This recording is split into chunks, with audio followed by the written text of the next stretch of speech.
Okay, we should be good there. Let's pull up the stream. We have our very own Theodore here tonight. Ted, what is going on, buddy? What's up, boys? I am just riding in the sidecar today. No more drafting for me. I've already put 200 bucks into the venture. I think that anything more than that is irresponsible at the slot machine that is Best Ball Mania. Yeah. Yep. That is probably smart. I don't even know what I'm in for yet. I haven't even been checking in. We're going in for a little more. Okay, trying out our new friend in Decent Exposure. Stop by the chat. He made a cool API tool, so we're waiting on the chat to start. So let's refresh that. Yeah, that's what happened last time. Um, we are going to use our new tool to check our exposures in live time. Pretty cool. I enjoyed the first draft with it, actually. I appreciated him setting that up. I'm going to keep using it. I'm pretty terrible with this stuff, but I've always wanted one of these things. He offered. It seems like we're his pilots for this, and I don't know, pretty cool so far. Portfolio. You guys can see my So embarrassingly small buy-ins. really quick, hate to like kind of interrupt you here, but if you make the window smaller and then pop out, like Yeah, yeah, do that. There you go, and then make it smaller. moving with it. Oh, you know what? Just refresh. We'll troubleshoot it later. Yeah, it's okay. Um, Here, refresh because you got like oh 20 god. seconds Well, I'm probably going to draft someone. Let's hope I'm in a good spot. active. Um, You're drafting at 3, so okay, you're on the clock. totally Bang, acceptable. insta chase. Okay, cool. How much of a bummer would that have been if that was like the Bijan, Taryn? I didn't get it. But yeah, so we're trying Indecent Exposures API tool. We need to figure out how to get. It's much more entertaining, especially when you're at the end. Obviously, to watch the grid come out, that's going to be some feedback we give him. Is just to figure out how to get this thing to not pop up on us here. I wonder if I can do one of these. Can I open it in a Yeah, new open in a tab? separate tab. Yeah. Open in reading mode. Search this tab with Google Lens. I don't know what that's going to do. It normally just gives you the option So to open in a separate tab. I don't know why it's not doing that. I'm just going to tell you the workaround that I did that I was trying to guide you to do, right? Okay. So when your window is maximized on your screen, kind of like it is right now, Mm-hmm. what I was doing is going into the draft board, Mm-hmm.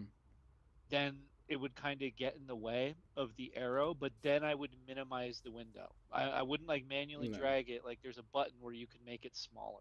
Yeah, That's yeah, yeah. kind of what I was doing. But I don't have a Mac, so I don't know what Yeah, it's I about. don't know. I'll mess with it later. We'll give him feedback, but I'm still really happy that he gave us the tool. It's pretty cool to see. So my history after Chase, there's right there my draft history. Drake London 36%, George Pickens 36%, Nico Collins 18%, AJ Brown 9%. AJ Brown is most definitely the preferred target there. Um, but we will see. Time will tell. And then my second round picks, you can see who I've been going in on. Omarion Hampton, George Pickens, Saquon Barkley, Derrick Henry, Devon Achane. I am sort of like quietly a Kenneth Walker fader this year. I haven't been brave enough to put that out there yet. It'll be in the running backs article. I don't know why. I just don't like the idea of someone who has not scored over 200 points in like 3 or 4 years. If you guys saw the really good, I think it was the best piece of best ball content all summer. That Liam guy, the World Series of Poker dude who won Best Ball Mania 2, had Flock on for an interview and they did a draft together. And it was really cool to see like two best ball legends going back and forth and talking about what they're doing this year, what their strategy is to watch them do a draft together. I highly recommend anyone watching it. We get an interview about Flock's history as a content creator. So I thought that was really cool. And they're both fading Kenneth Walker, which made me feel a little better. I know he's a big thing in the fantasy community. And I'm a huge Kenneth Walker fan in general. I just don't really want to be first through the door on that. First through the door on top 15 Kenneth Walker. There are people taking him over Devon Achane, over Omarion Hampton, over Saquon Barkley. I just can't get there. How do you feel about Ken this year? Are you going to be in on that if the opportunity presents itself? It's a beautiful illustration of just who we are as fantasy players because I'm the exact opposite. I think that Kenneth Walker has been massively overrated and overdrafted for years, but I'm in on him this year because I love drafting pieces of the Chiefs. Okay, we're going to have I to. have him over. Go ahead. Sorry, go ahead. Do you struggling to make your pick there? Yeah, Were you just this. taking Collins anyways? Yeah, I was gonna take Collins anyway, but the tool did the lockup. Oh no, I'm gonna get an auto draft. That's okay. Uh, Okay, here we have our first chat here. Justin Melanson, T3F says, how should I draft in a 12-team league with league mates who leave a lot of wide receiver and RB value and take quarterbacks early? Justin, are you in a super flex league? Yeah. That would be my first question.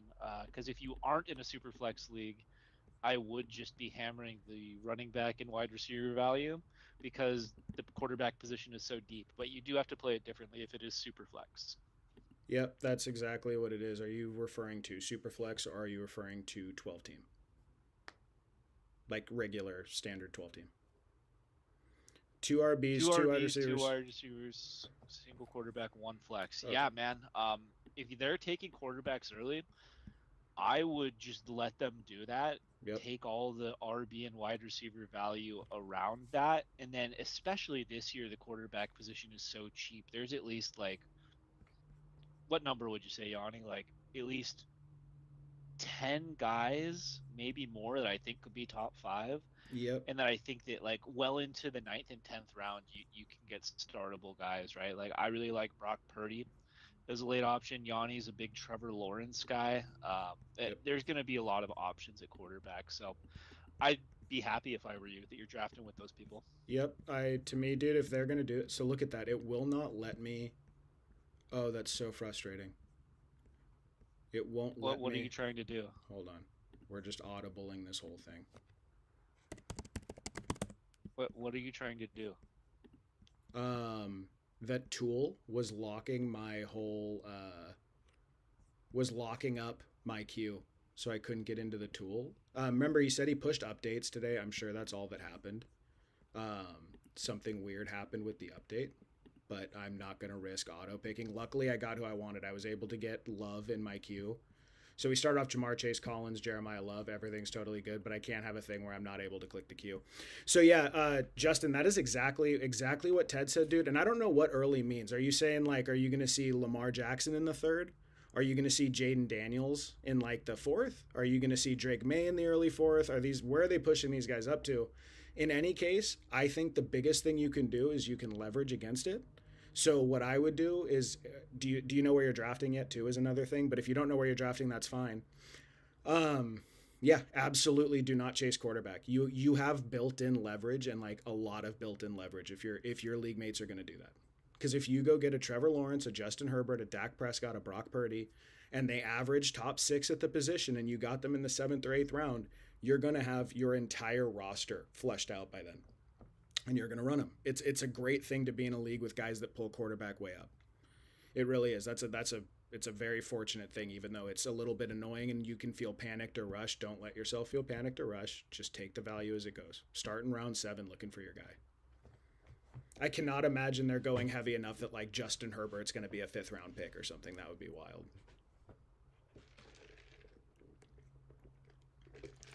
Dude, so what was the issue with the tool? Like you It just couldn't locked. click the player when they were in your queue? It would not let me queue players. It was only letting me like it was really weird, dude. And so luckily it got to the point where it let me queue one guy, but it would not let me click any of the names. It probably has to do with the update he pushed out today. I'll just give him the feedback. He'll fix it. He's been really good. So this will not be a Colston Loveland roster. I'll be totally honest, despite the fantasy hype and much to Ted's credit, I just don't like the way my rosters feel with Colston Loveland there. I have not been liking the way the builds flesh out. It's just not my thing. So we're going to shy off that a little bit, even though I have been taking him in the 5th round. And then this opens up the late, very late Terry Jaden stack, which has been a favorite of mine. The other thing, Justin, if you're curious on like who I'm taking and where, there is a quarterbacks article on my Substack linked in the description. Try to go in depth on everyone a little bit, and I actually did a separate tiers one for that too. The tiers are a little more boring to read, but there's a pretty good strategy article in there. What do you have you sort of decided to? Because you're like a big quarterback guy. You really like the beefy, aggressive quarterbacks. Have you decided how you're feeling this year? It's the same. I give you the same answer every year. The quarterback position in fantasy for me is like a game of musical chairs. I have a couple guys in various rounds that I like, and I want to leave the draft with at least one of them. Mm-hmm. So, and I have like rounds that I'll kind of pull the trigger. Like for me, like mid to late third round is where I'm ripping some Josh Allen, like fifth round. I think, especially probably not as much an underdog, but in home leagues, fifth round is an auto click. Jaden. Lamar Jackson for me. Yeah, yeah. Or Jaden. I like I Jaden a lot in the fifth no. round. Now you're out. Well, I mean, I just think there's a cluster of guys, right? Like I like Jaden in that little second tier there. I like Jalen Hurts too. You're getting a big discount on Jalen Hurts this year. Joe Burrow, I don't like so much, right? No, So like no. that's kind of how it goes. Like there's a tier of guys, and like there's certain ones that I want to pick and other ones that I don't, and I just want to make sure that no matter where it comes, I'm drafting kind of like at cost. I don't want to pull up and get them, but I want to leave with one of my guys. Yep, So it's a flexible type of strategy, I guess. yep. I don't know, man. If you push that, like, I think there's really good. I'm seeing in some. It also depends what platform you're on. Like the ESPN and Sleeper draft built-in draft rankings are way more casual than the Yahoo ones. So like if you're on there, you can get crazy picks super late in drafts. Tucker Craft is going in like the 90s on other platforms right now. So I yeah, just keep picking value. There's Insane, man. plenty I'll of. tell you what I will not do is I will not be running into this fantasy season with Trevor Lawrence as my only quarterback on my roster.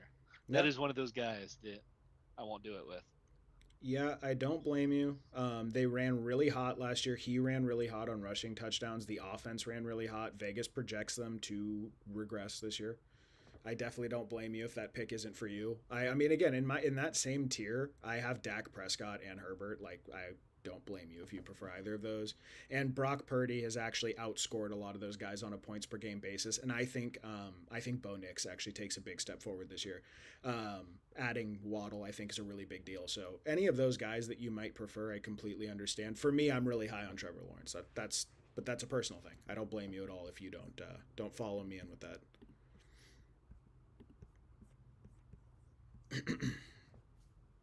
So this is like about where we should see the quarterback run.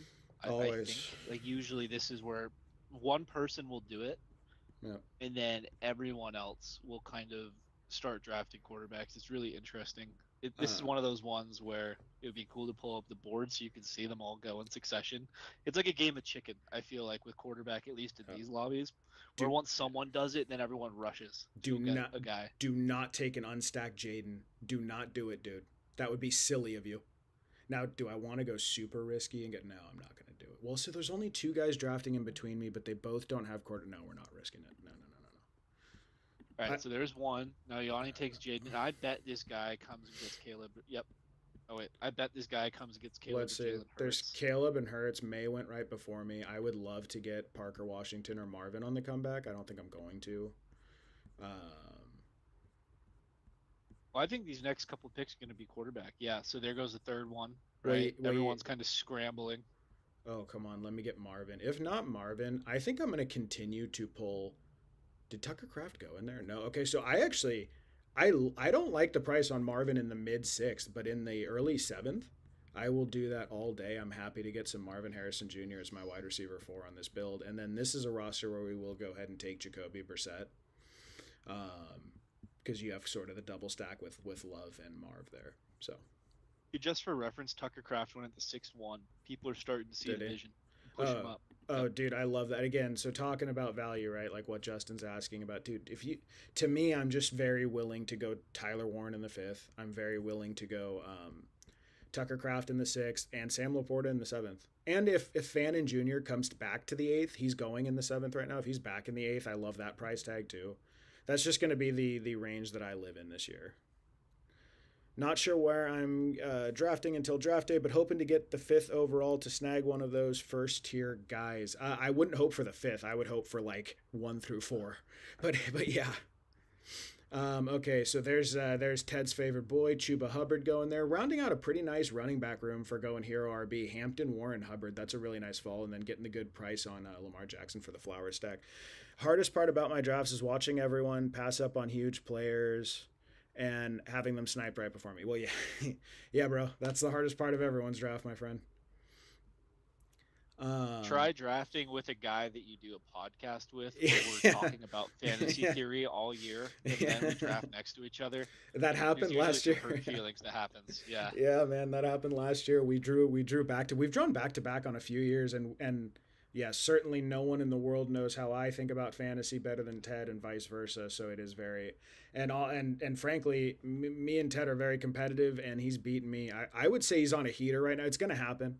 We've drafted thousands of rosters between Yahoo and regular season, and not thousands, hundreds between Yahoo, best ball, regular season, mock drafts, all that good stuff, and you're going to go on a losing streak. And I have to say right now, I'm on a bit of a losing streak. So hopefully we do not carry that into the regular season, dude.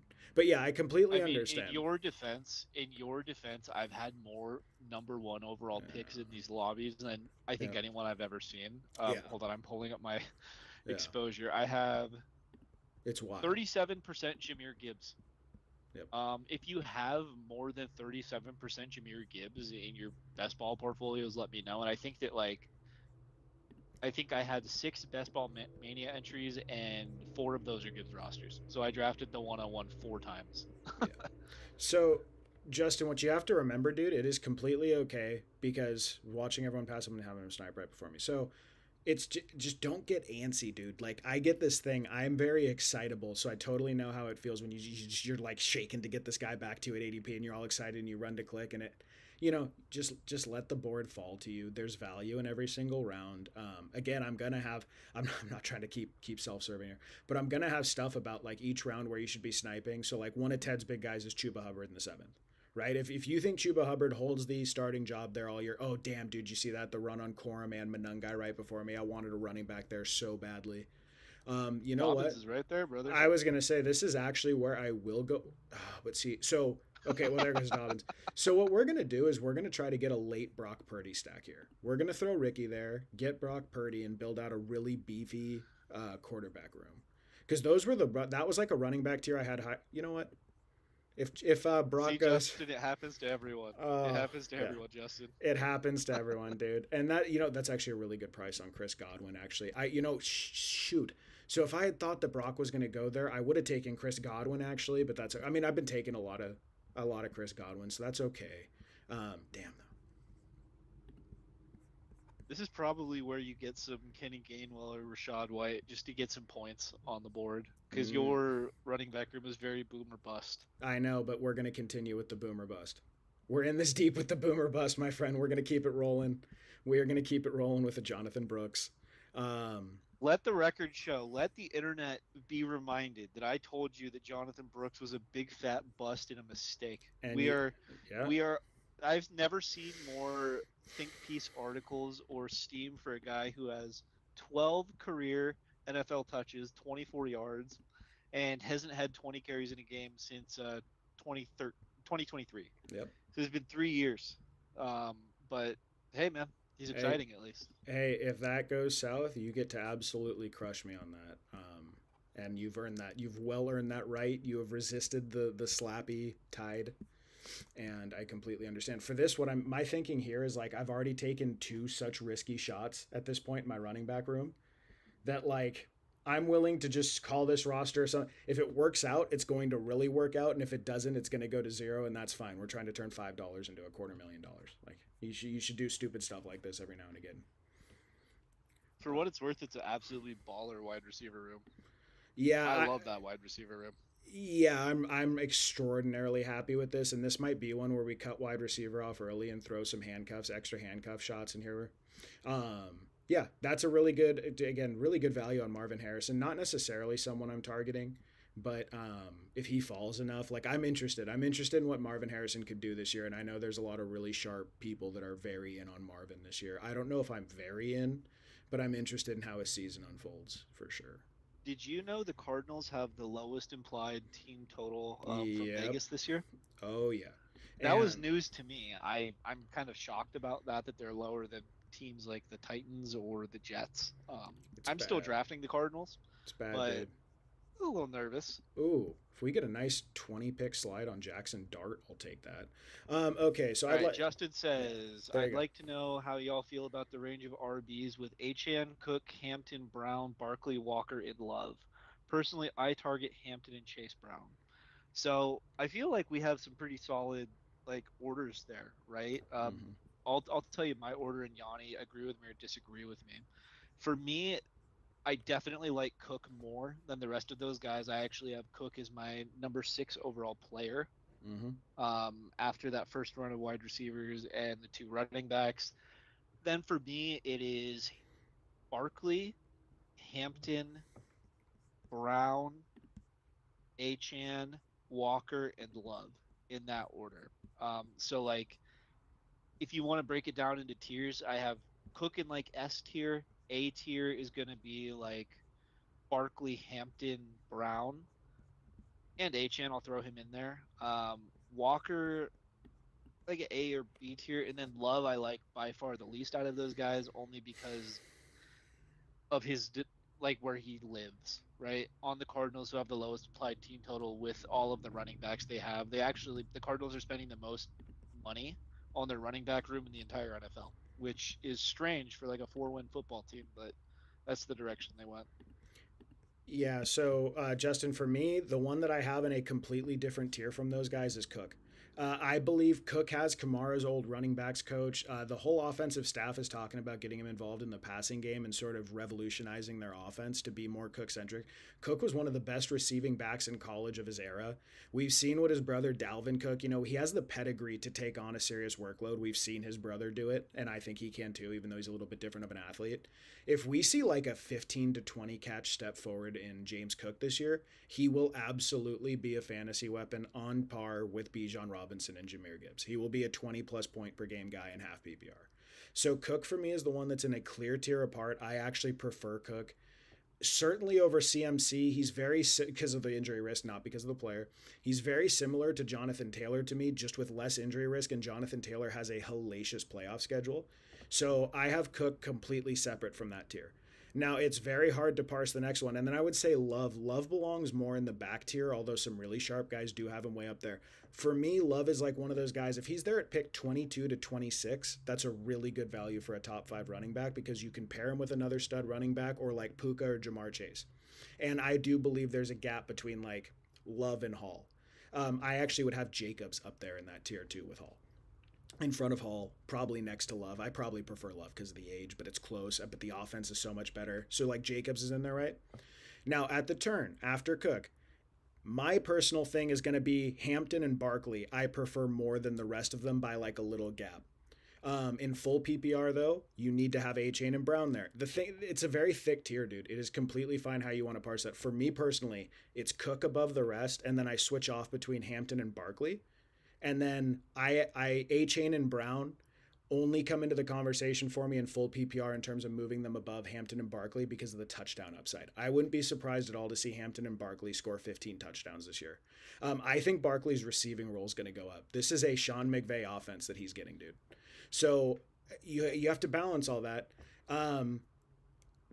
So that's the order I have it. I have it Cook.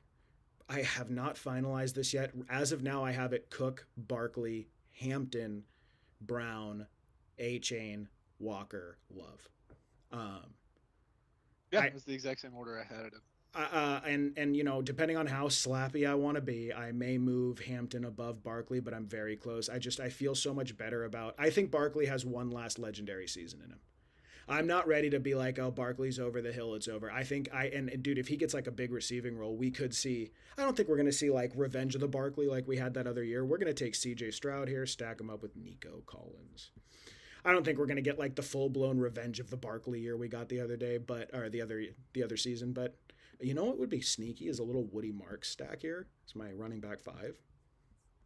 Yeah, I like Woody Marks. Like, I'm not of the opinion that article that came out that it's going to be a 50-50 split is anywhere close to accurate. No, But no. based on that news, I have been drafting more Woody Marks back here. Would you rather Woody Marks or Brenton Strange to round out? Because my tight end room is going to be a little thin here, if not, and I can get another running back late. I feel pretty good about these four. Who are you taking? You make the call. Because of your running back room, I would take Marks. Okay, we're doing it. Okay, actually, I feel pretty good about that running back. It's not great, but I feel fine about it. We will take Dalton Schultz if he's there at the next turnaround. AJ Barner, Greggy D. And then I guess just one last thing, Justin, about the turn. And again, this is controversial. Like, I don't blame you at all if you want to do what other analysts are saying. There's a lot to it. There's a lot of people who just think we've gotten really lucky with running back injury luck, and it's time to start taking wide receivers at the turn again. For me personally, I'm not considering it. I'm taking, if I get the pick anywhere from 6 to 12, I'm going running back start. So that's just me too on that. I'm pretty firm in that. I really don't have any second thoughts about that because I love the wide receivers at the 3-4 turn. And for redraft, I love the wide receivers and tight ends and quarterbacks at the 5-6 turn that you come around on.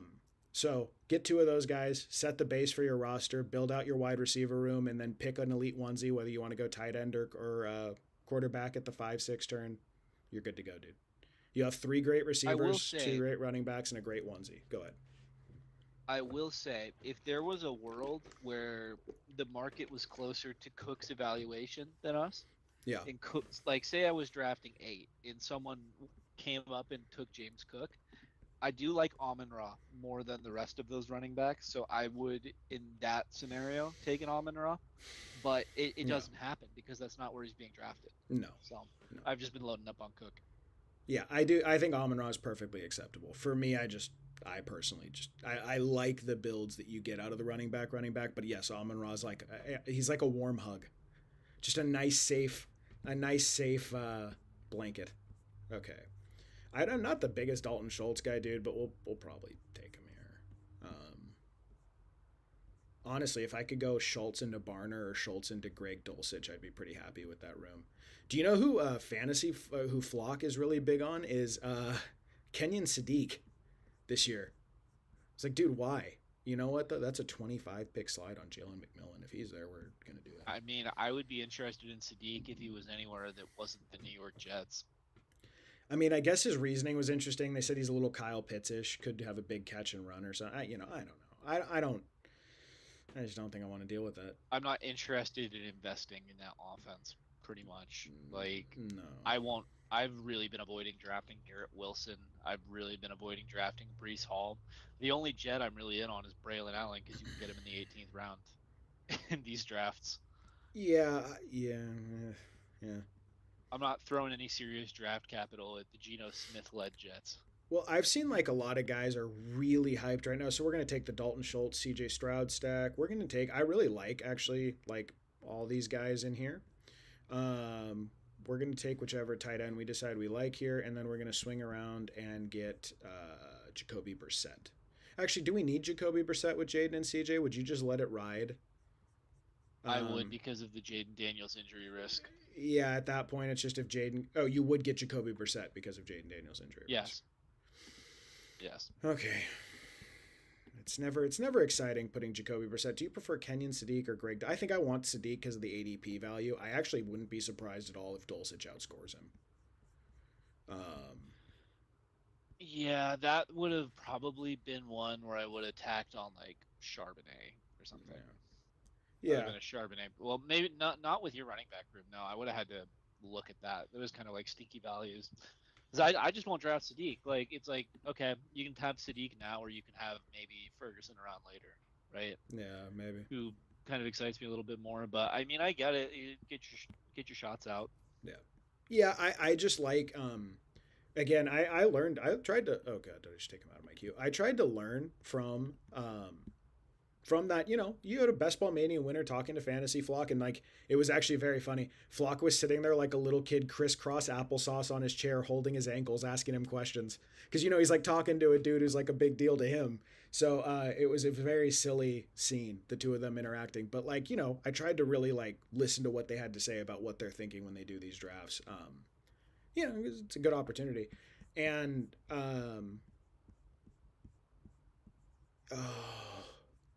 really? Brissett? There was a run on Geno Smith. There was a run on Geno Smith and Jacoby Brissett. Oh my god, I totally lost my train of thought now. Great. I hate my life, dude. Okay. Antonio Williams. Maybe we'll throw on a little rookie receiver to correlate with Jaden. Oh, actually, I know who I want. Surely Tank Dell hasn't been taken yet, right? All right, That'll be Tank Tank Dell Dell is number one one of there. my more favorite picks here, but I've noticed the market starting to get in on it and draft him a little bit more. You Yep. would earlier, like just a couple weeks ago, you were able to get Tank Dell for free in the last round. Now he will go. Yep. Dude, So dude, I have a lot of like last pick Tank Dell. That's just not going to be a thing anymore. Uh, yeah, hey man, I'm excited. I like that when Tank Dell was there with CJ, like they were balling, man. They were yep. very good. Very sneaky one for redraft because he might just be a guy who falls between the cracks. If you're tacking on your last spot on your roster to just sort of hold a guy for a week or two, see if anything happens, you could do a whole lot worse than throwing Tank Dell on there and holding him for a bit. That's going to be a very sneaky one. Obviously, rookies you always want to do that with too. Say some rookie gets like crazy outsized usage, he's going to be one of the top ads on the waiver wire. If you're a two tight end or two QB guy, obviously you can and no problem there. But like for me, who's single on both those, I'm gonna be holding a lot of Tank Dell. Okay, let's hope he gets back to me. That would be great. Antonio Williams is also way past ADP by like 15 picks, but with I don't know, dude. I don't know if Antonio Williams is kind of like a dud to me. I think Tank Dell's going to end up in the 170s in ADP if this steam continues, and I want to be able to get him cheap while we can. Oh God, there goes Antonio Williams. Okay, come on, one more pick. He has 7 wide receivers. We're good, right? We're gonna go running back. Take Sean Tucker. Come on.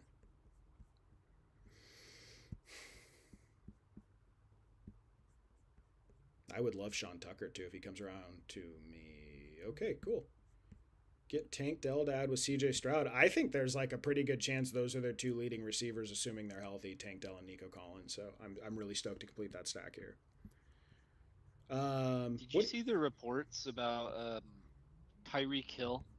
He was Yeah, talking about his leg and he's saying that like it's so damaged that he has no power in it. it's nerve. Because Tank Dell had a similar injury, but he's like another year out from where Tyreek had his. Oh my God, the projections hate this roster. Look at that mess.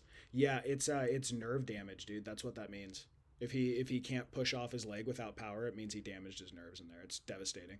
One of the great. We're gonna throw Sean Tucker on the end of this thing. One of the all-time great fantasy weapons, and honestly, probably one of the all-time great receivers the game's ever seen. Would you say? I think he's all-time.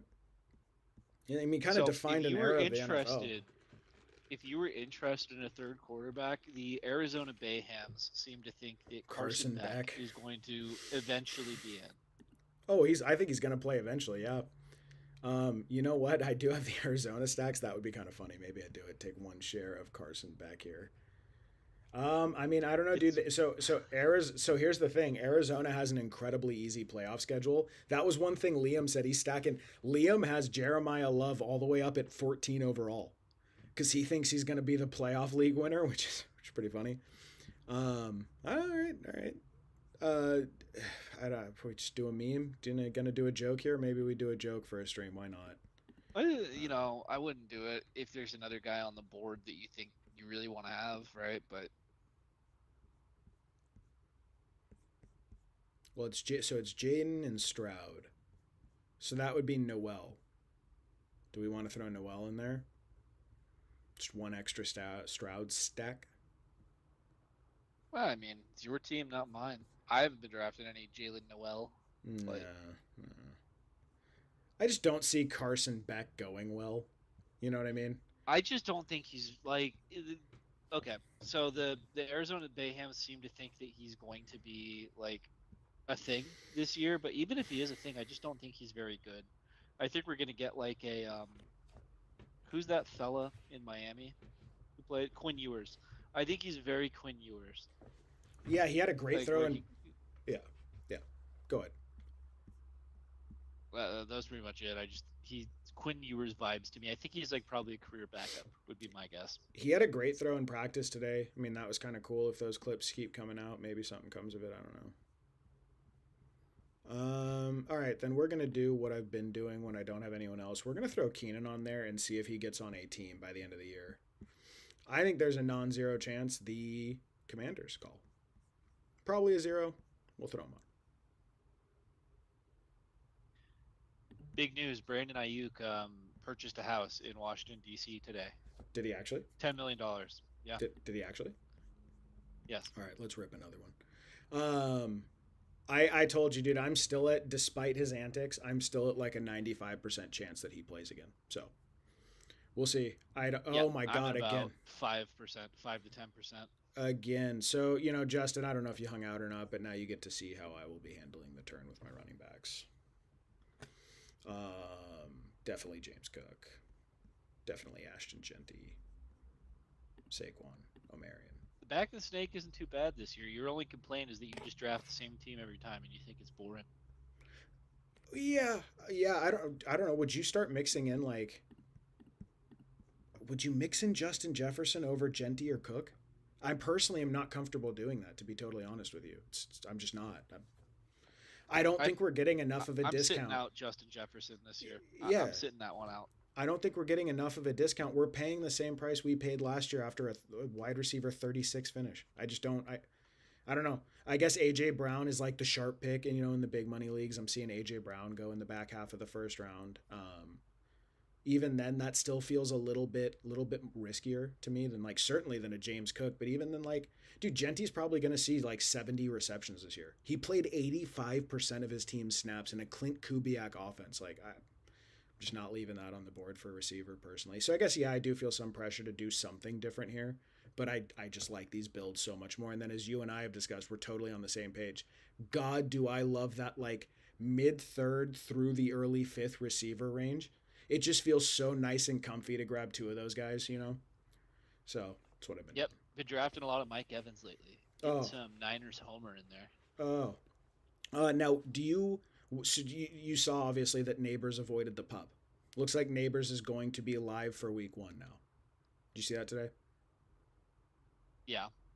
I don't really know if I'm doing anything about that, but I did think that was pretty shocking to see. Um, Yeah, I man, I don't know. I saw like for those of you who saw the charity baseball game limping or whatever, right? Like I don't yeah. Hayden Winks moved him up to his 25 overall. And he moved him up to I think his wide receiver 10 or So something. So some people are really adjusting to that information. I'm probably not. I've taken no CD Lamb this year. Maybe I should have there, but whatever. Um, if he comes back around, take a weird CD stack. Um, I don't know, dude. To me, do you remember last year when Chris Godwin dodged the pup and then proceeded to miss like 6 to 7 weeks, have a setback, and be weird till week 12? It's just really hard for me because okay, so if these two guys go, I like these options significantly less. Probably take you know what I don't have a lot of is Cook and Achane. I do have a pretty good amount of Cook and Chase Brown. I prefer Chase Brown to Achane. Oh, never mind. We're gonna get Barkley or Hampton. Okay, he took Chase Brown. I think that's kind of a wild call to take Chase over these 2.5 PPR. But That's the second draft in a row I've seen Chase Brown go with the 2-1. Because that just happened in the last draft you did. So I wonder if like there's some steam out there about Chase oh, Brown. oh, Sal Vetri, dude. Sal Vetri is the biggest Chase Brown guy. He's in all of his must draft videos and Domain Fantasy. It's the flock cluster. The flock cluster is super super high on Chase Brown. I mean, I like Chase Brown. I don't like him more than Hampton or Barkley though. No, no, I can't do that.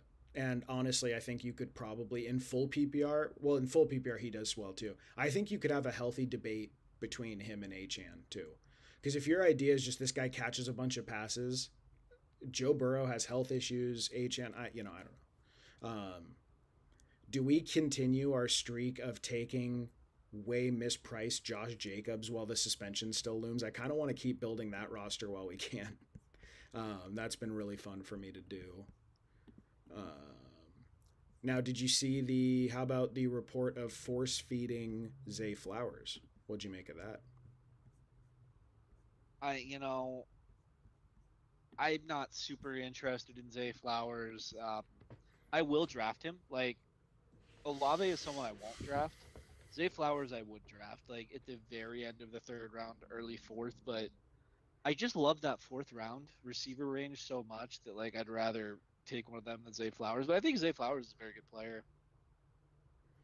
I am intrigued by the idea that they do like, if he gets up into like, it just depends what their definition of like force feed him is, right? That's kind of an open ended term. But if he gets up in like the 160 target range Yeah, I think he has top 5 upside this year. I'm skeptical that he does it.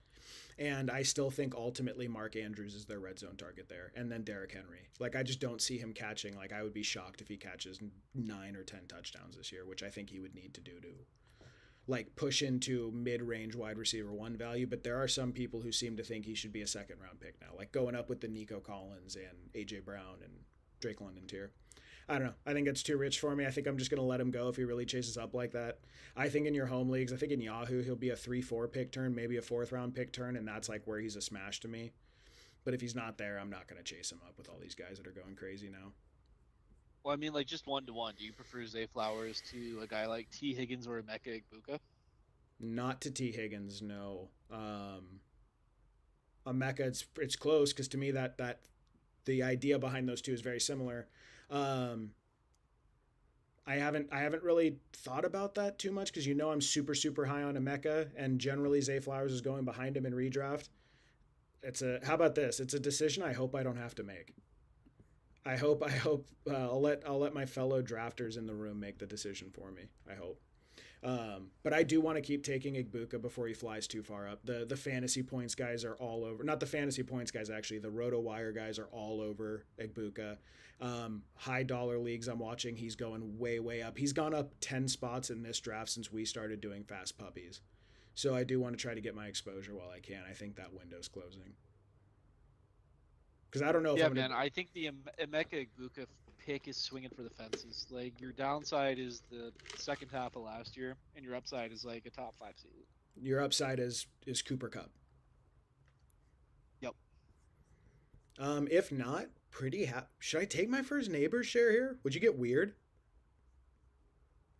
I mean, Nabers or Jacobs, whichever one. I think Nabers is interesting if you're kind of following the tea leaves on the news. No, we'll go for you know what we'll do is we'll get a Justin Herbert, O'Marion Hampton, Lad McConkey roster. The end of the 7th. Get our boy. Oh, and of course if Josh Allen is there in the 4th, okay. As soon as you click the star, as soon as you put him in the queue. And is that Jalen Waddle? I was about to put Waddle in the queue. Okay, there goes Waddle. Okay, we'll make this a Tedero or a Jacob's going to do our high T triple RB start. I keep taking this, fellas. I keep saying it. This will not be a thing in a few weeks. I do not believe so. I think we're getting a big discount on the uncertainty. I also saw a pretty crazy statistic that a player has not been suspended during the season in the NFL in like years. They've gotten suspensions in the offseason that they then serve during the season, but they have not gone in and removed a player mid-season. It's been like 15 years or something. So I think the market's overcorrecting there. I'm happy to keep taking advantage of it. I think if he serves time, it's going to be next year. Yeah, you do have some like built-in risk, right? Like, Oh yeah. but I don't foresee anything happening.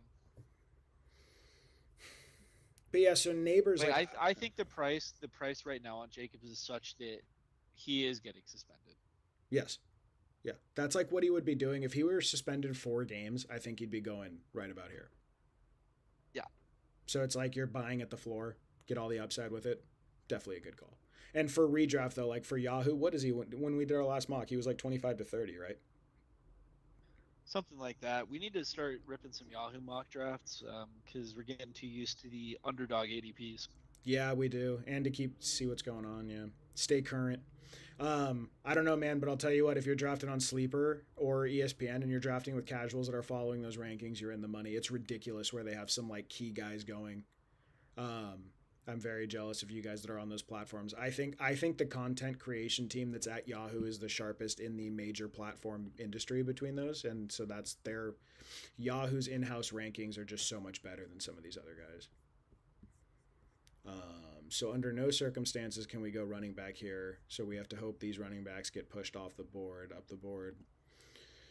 I like Jordan Love on a Josh Jacobs roster if I can get Christian Watson here, but he's almost certainly gone.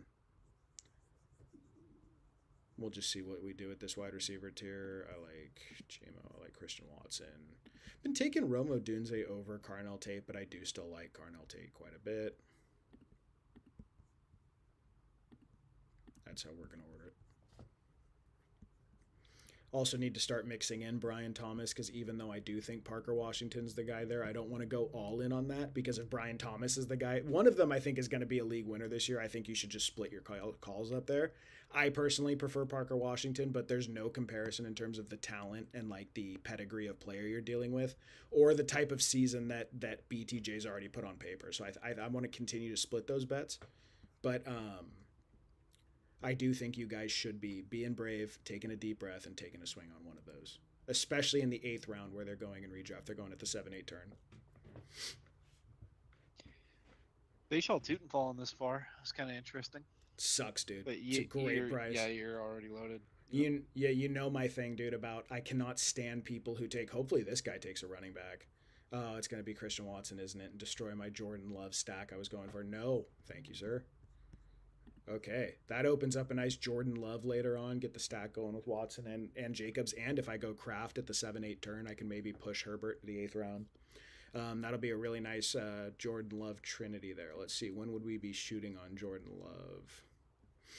Have to go a little early at 106, or we can hope for 111. His ADP is like 112, I believe. We'll see. I'll pull up the grid for you guys. I've been ignoring that, my bad.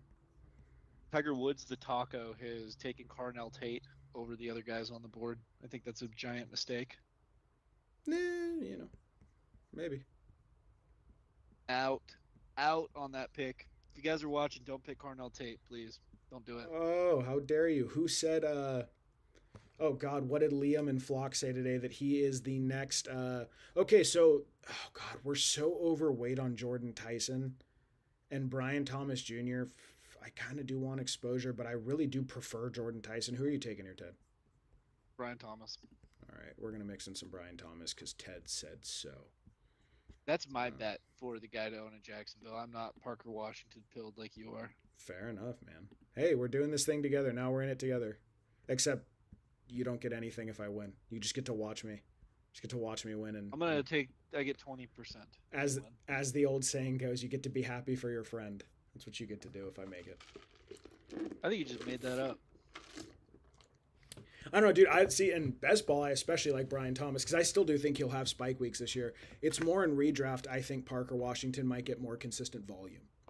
So, I don't know, dude. I don't. Your wide receiver room is very boom or bust right now with Watson and Brian Thomas in there.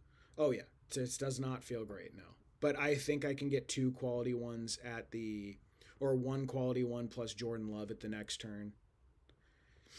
We'll see who falls back to us. I could forego tight end, but we've been saying it this whole time, right? I feel like Tucker Kraft is a really good priced asset.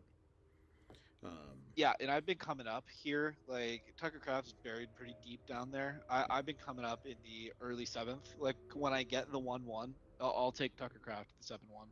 Yeah. That's going to be one again when we draft together. That's going to be so annoying. What's y'all's order for Rice, Pickens, Olave, AJ Brown, and Nico? Ted, I will let you go first. Read it off again, and then you can give your order. All right. So Justin says Rice, Pickens, Olave, AJ Brown, and Nico. For me, AJ Brown and Nico, and I guess Rice too, are kind of like in the S tier. I like them in that order. Pickens, I'll throw him in the S tier as well. I like him next best, and then Olave last. I'm not taking a bunch of Olave given the concussion history and the blood clotting he was struggling with this offseason. It seems like even though he had a really good year last year, and I think he's a very talented player, I like the Kellen Moore scheme. I'm willing to invest in that. But Olave just seems much higher risk than the rest of those guys. For me, I've seen a lot of negative, I guess, think pieces and articles about Rashee Rice. I'm still drafting him like he's going to be the player he was coming off the suspension last year. I think he's the clear target to own there. George Pickens, I'm a little bit lower on than Yanni. I think I just kind of view him as like a T. Higgins type of player, which I mean, there's value to be had in the elite wide receiver too. And then AJ Brown is my favorite one. I think that last year was very strange for him, but being with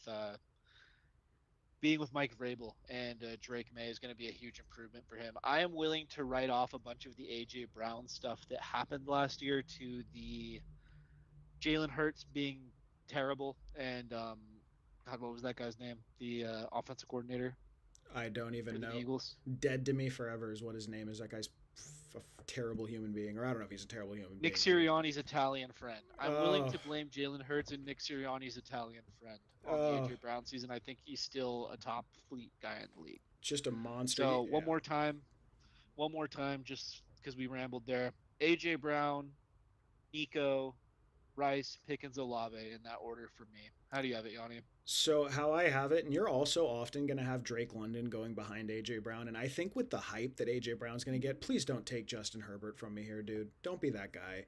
If not, I'll stack Trevor Lawrence with Brian Thomas Jr. So this is really important, Justin.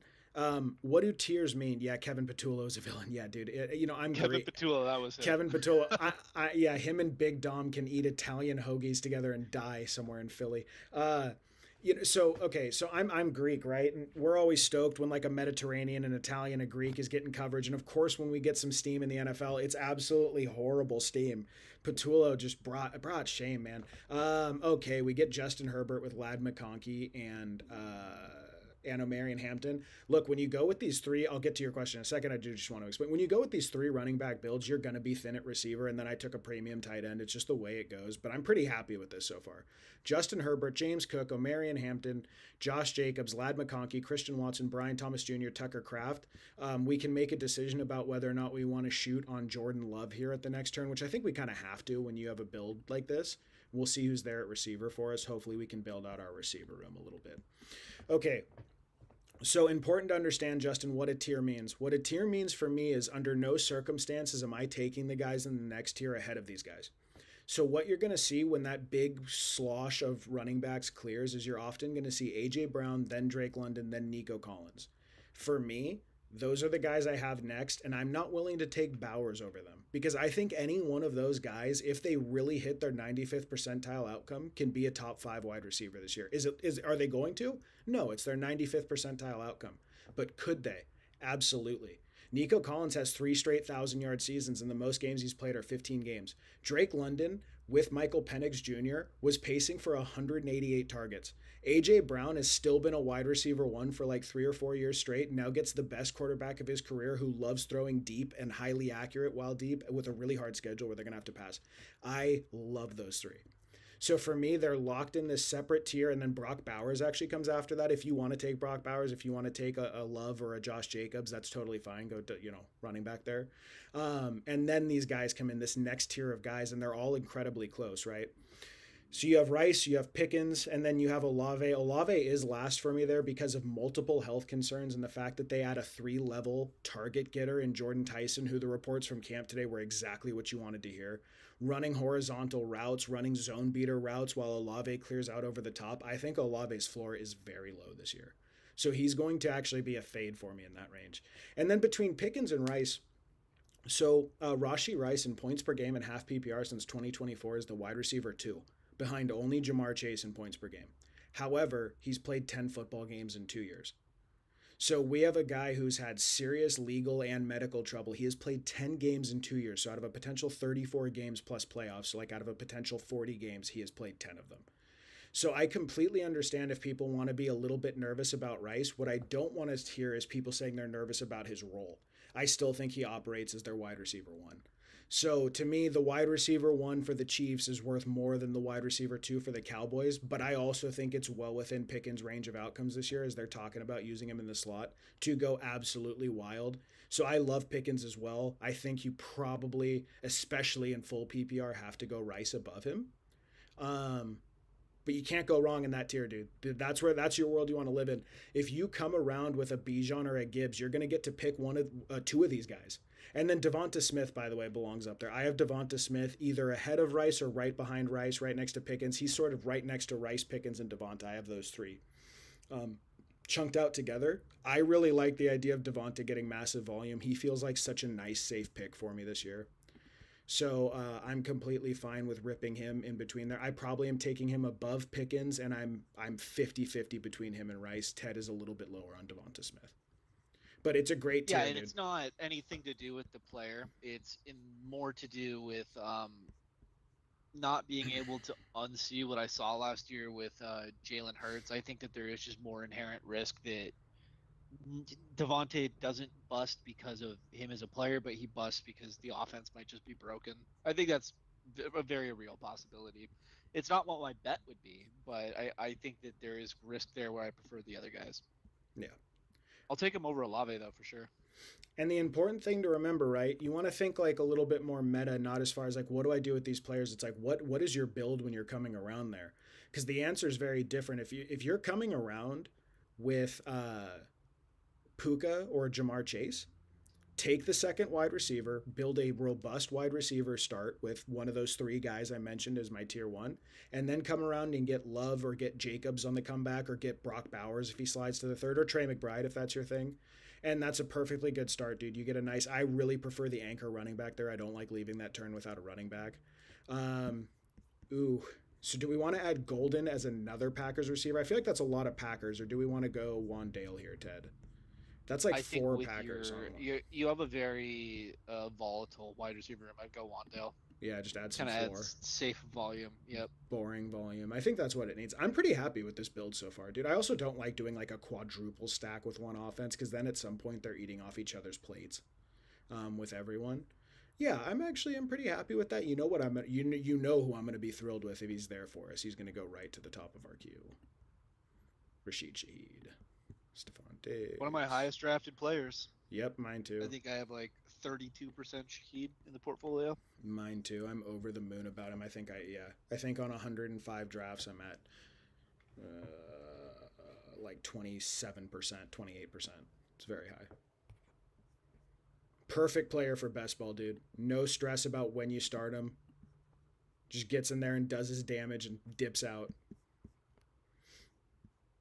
If you if listeners out there are concerned that Rashid Shaheed was not very good last year when he got traded to the Seahawks, kind of our stance on the show is that sometimes like it takes a while for players to get up to speed with an offense, and I think that the Seahawks can kind of be a little slow to like integrate new things into their offense. I'm fully expecting with a off season under his belt, training camp under his belt, and the new contract. They paid him serious money. Like they want him to be a part of the team. They signed him to a couple of years. I think he's going to be the clear wide receiver two there, and he was very good in his time in at the Saints. I think he's like a pretty nice player. Yeah, dude. They didn't just pay him like serious money. They could have kept Super Bowl MVP Kenneth Walker over him, and they switched. As a Saints fan, Justin is a yeah. Saints fan. Good. Nice. You are one of God's strongest soldiers, my friend. How old are you? Did you at least get to see the Super Bowl? Please, God, tell me you at least got to see the Super Bowl. Or remember it, I guess. I technically saw a 49ers Super Bowl when I was like 2, but it doesn't count. I don't count it in my 49ers lifetime Super Bowls. Yeah, I don't either. No, We no. need another one. I just before I die, before I leave this planet, I want at least one Niner Super Bowl parade. Yeah, Just man. one.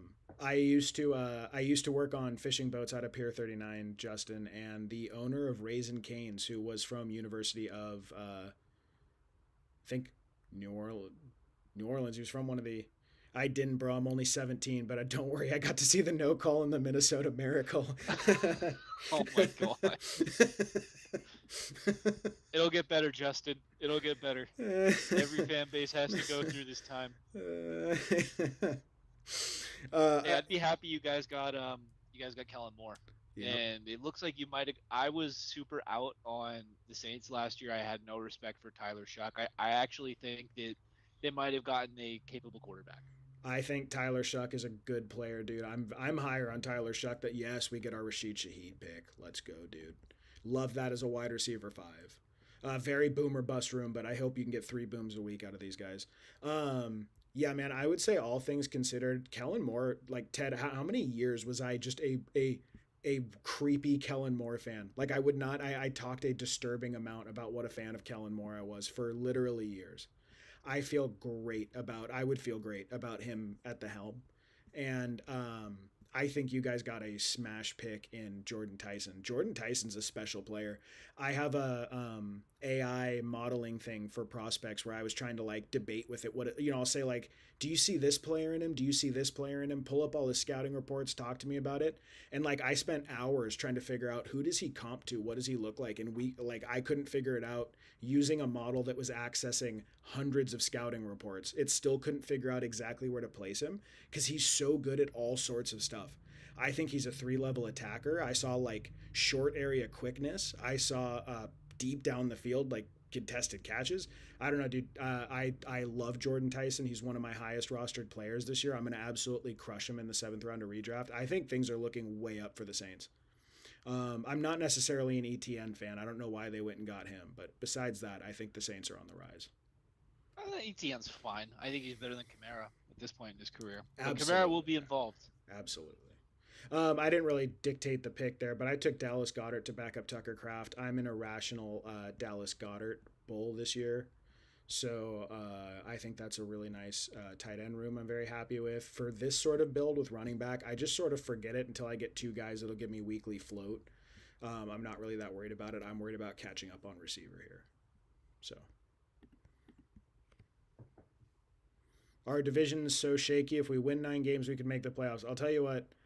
I do not like the Falcons with Tua and Stefanski. I'm not high on the Falcons with Tua and Stefanski.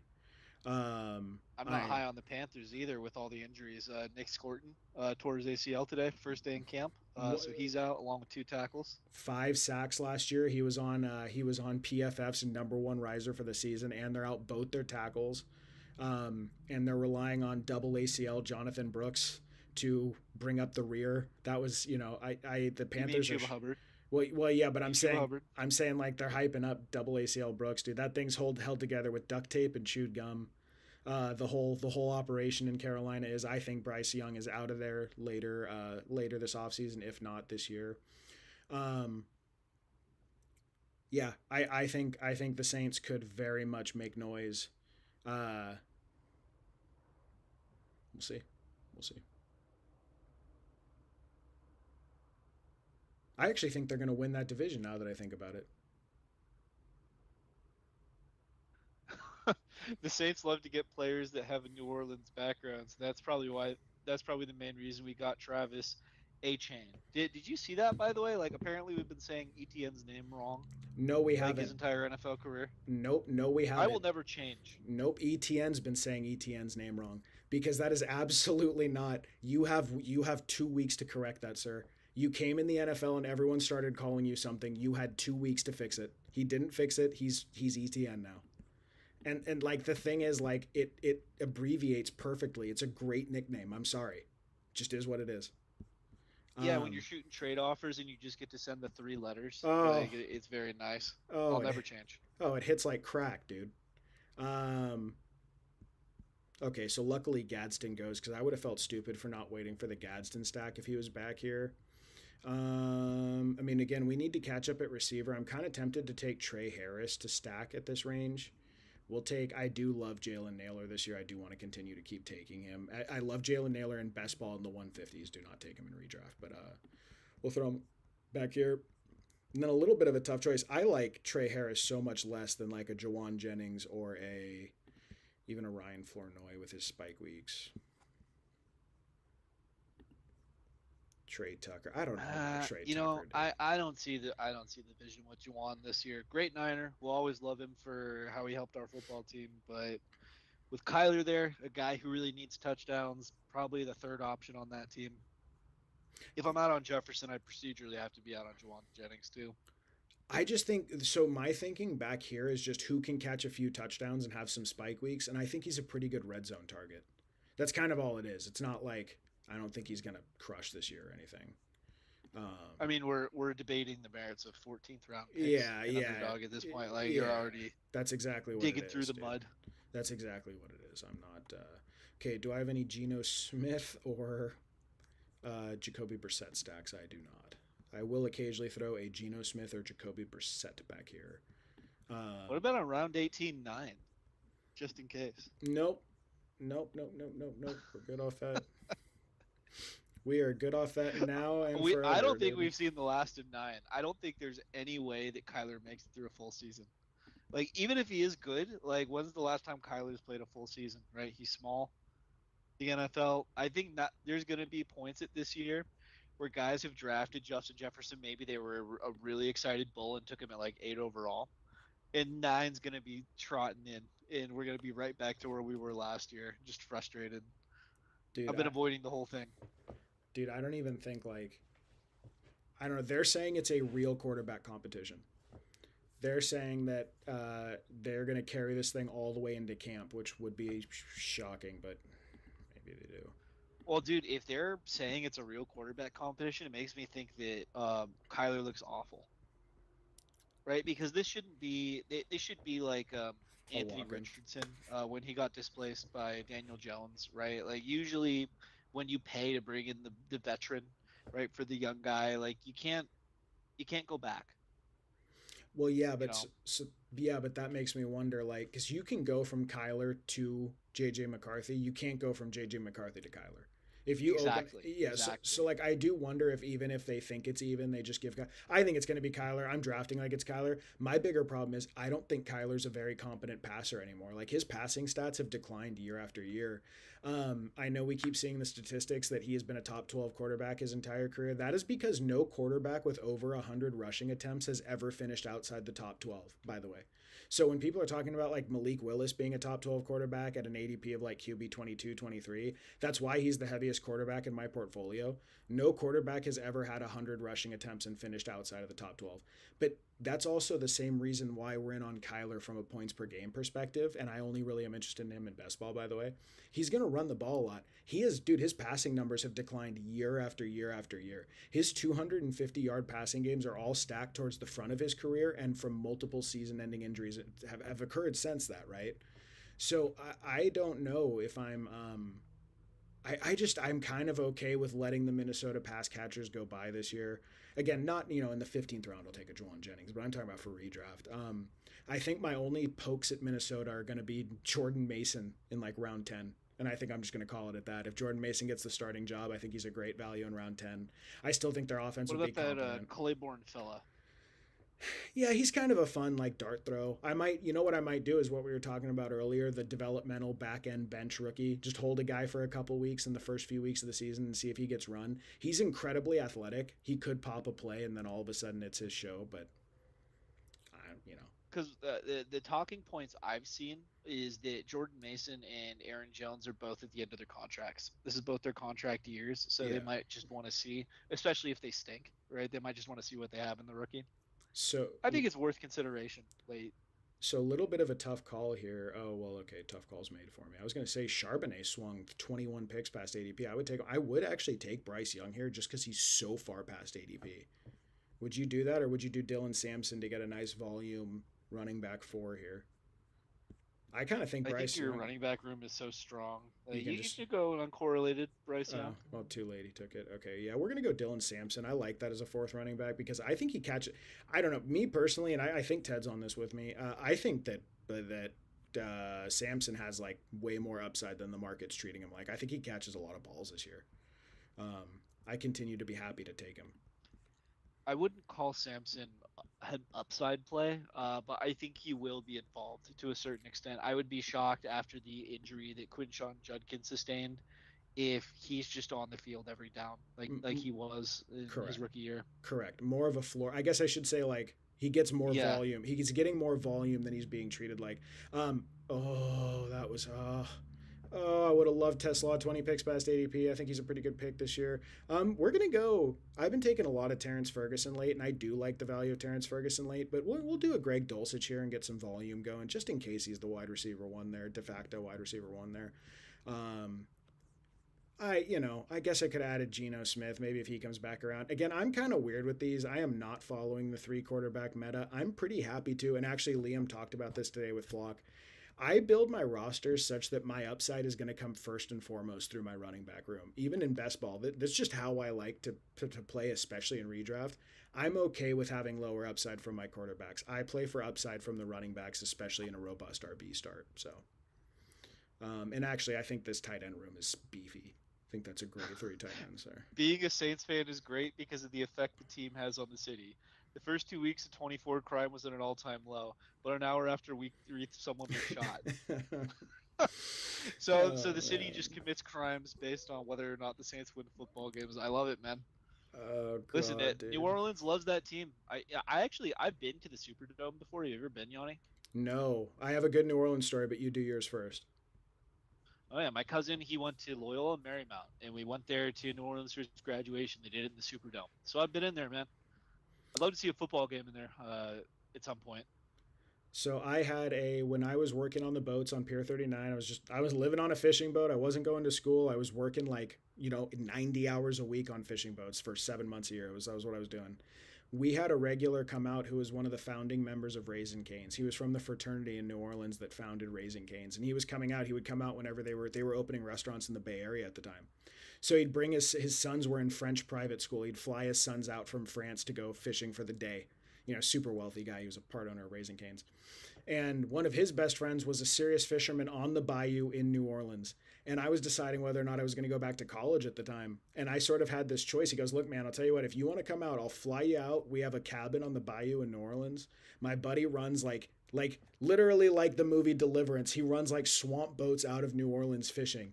And he goes, I will fly you out. I'll put you in a cabin. I'll set you up. You can live for free. You just work all the time and figure out what you want to do with your life." And I had this weird split where I was either going to go to New Orleans and become a southern fisherman and live on the bayou or whatever, the Gulf, or go back to college. I decided to go back to college and get a psychology degree. But oh, I will always wonder what my life could have been. What my life could have been out there. You could have been snagging alligator guard, dude. By the way, one Oh, of the craziest fish I've ever seen. yeah, dude. New Orleans is incredible for the fisheries are really good. Down in the Gulf, you can get there's tuna.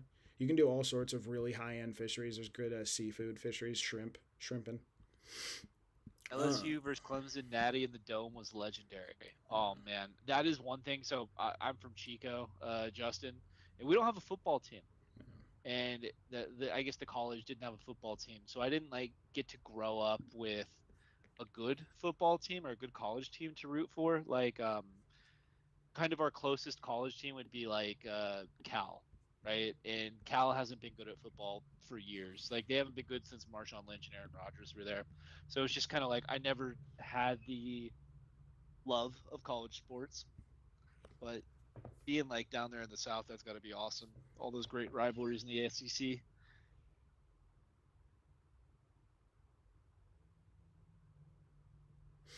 All right, so what are you thinking here for round 18?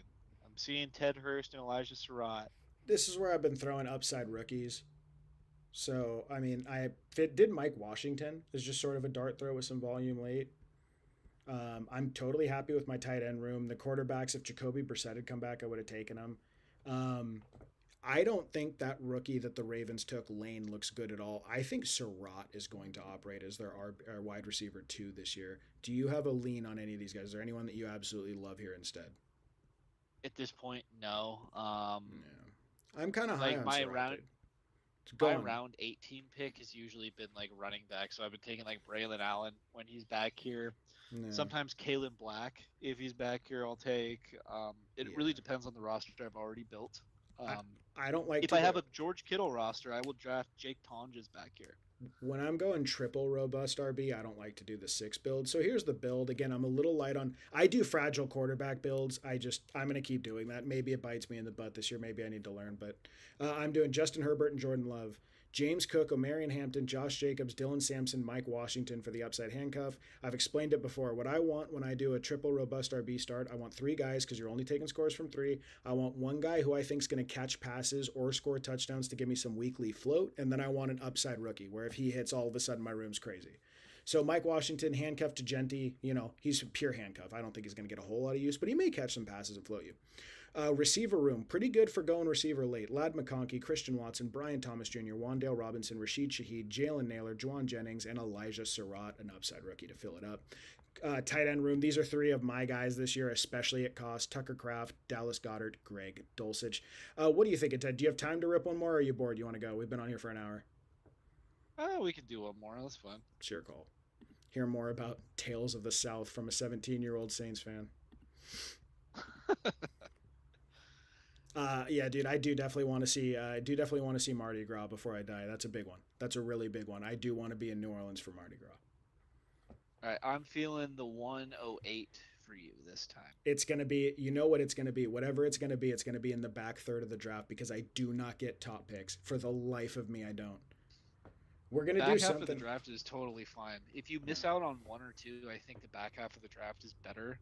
Like, It's I don't think five. you have any Christian McCaffrey yet, right? You don't have any No. Christian or Jonathan Taylor in the portfolio. Oh, I have a good Like, amount of Jonathan Taylor, but yeah, Christian McCaffrey, I barely have any.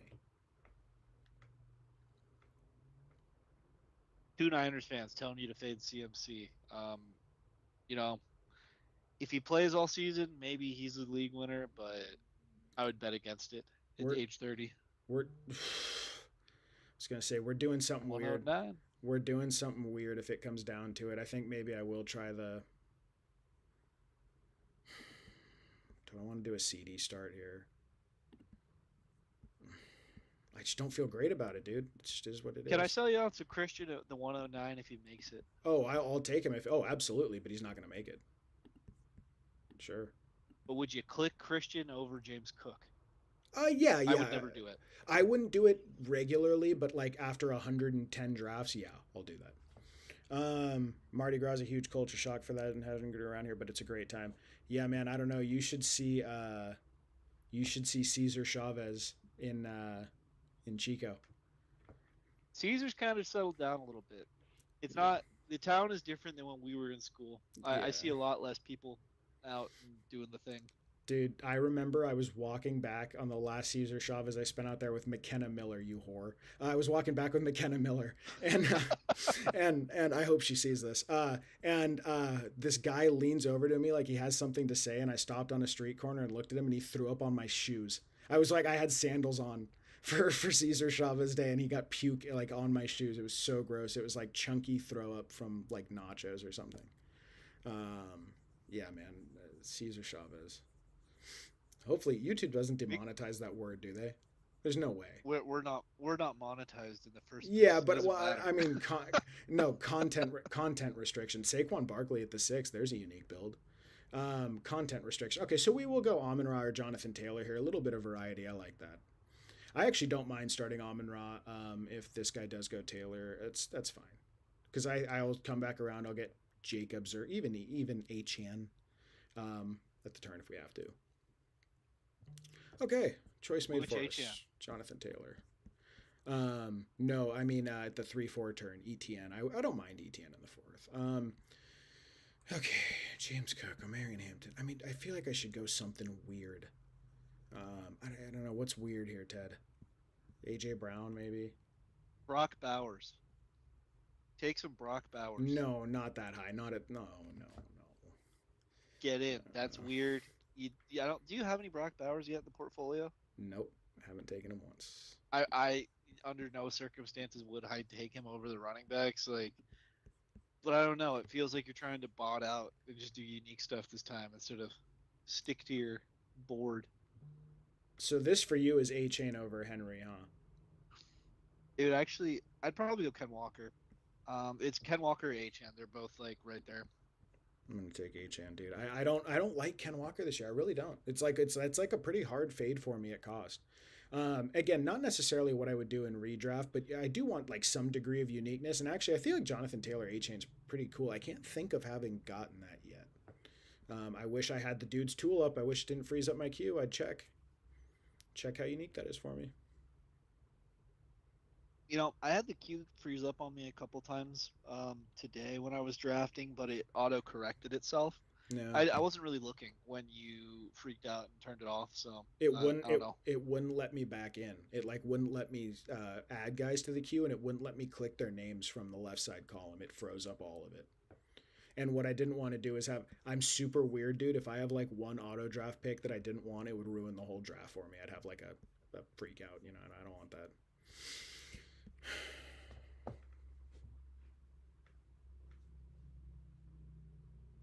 If you guys are hanging out in the stream and you liked it, please like, subscribe, hit the bell. It helps the channel out. We're testing out the stream, and I think we're having a lot of fun. Yeah. Jump in the It's been Discord. fun doing this type of content. Yeah. hop in the Discord too. That's in the description. We have what are we up to? 15 leagues now in the Yep. free tendies cluster. 15 free So Tendies leagues. Yep. yeah, so if you're looking for like a fun league to play in, there's a spot, and I would say most of them. Yeah, If you think I'm bad at what I'm doing, if you're watching this going, he's terrible and I could beat him, prove it. Prove it. Take my money.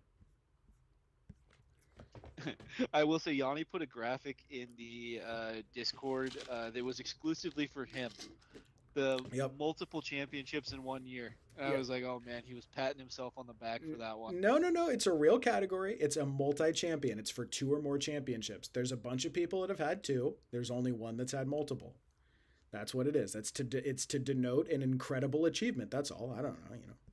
I'm not trying to pump myself up. God, man. Yeah. So that is, hey, dude. Someone can be. So there's one guy who's a back-to-back champ in one league.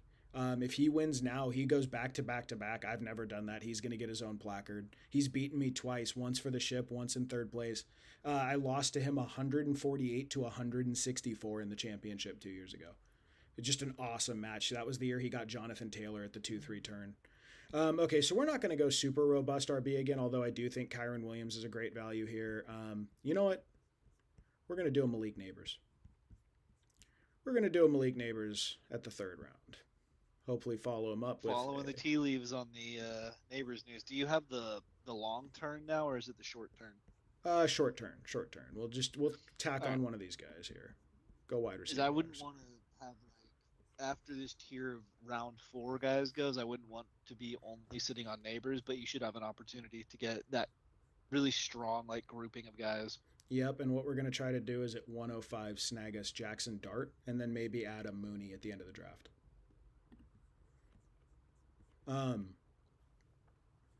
No, but so dude, that guy Naveed just straight up took my lunch money. If he triples, three-peats, I've never been able to do that, and he probably will end up beating me on the way to the playoffs again. That just means he's been a better fantasy player than I've been the entire time we've been competing against each other, and that's going to be something I have to wear. Damn, there goes Jalen Waddle. I did want Jalen Waddle. We'll take ourselves some Tedero McMillan here.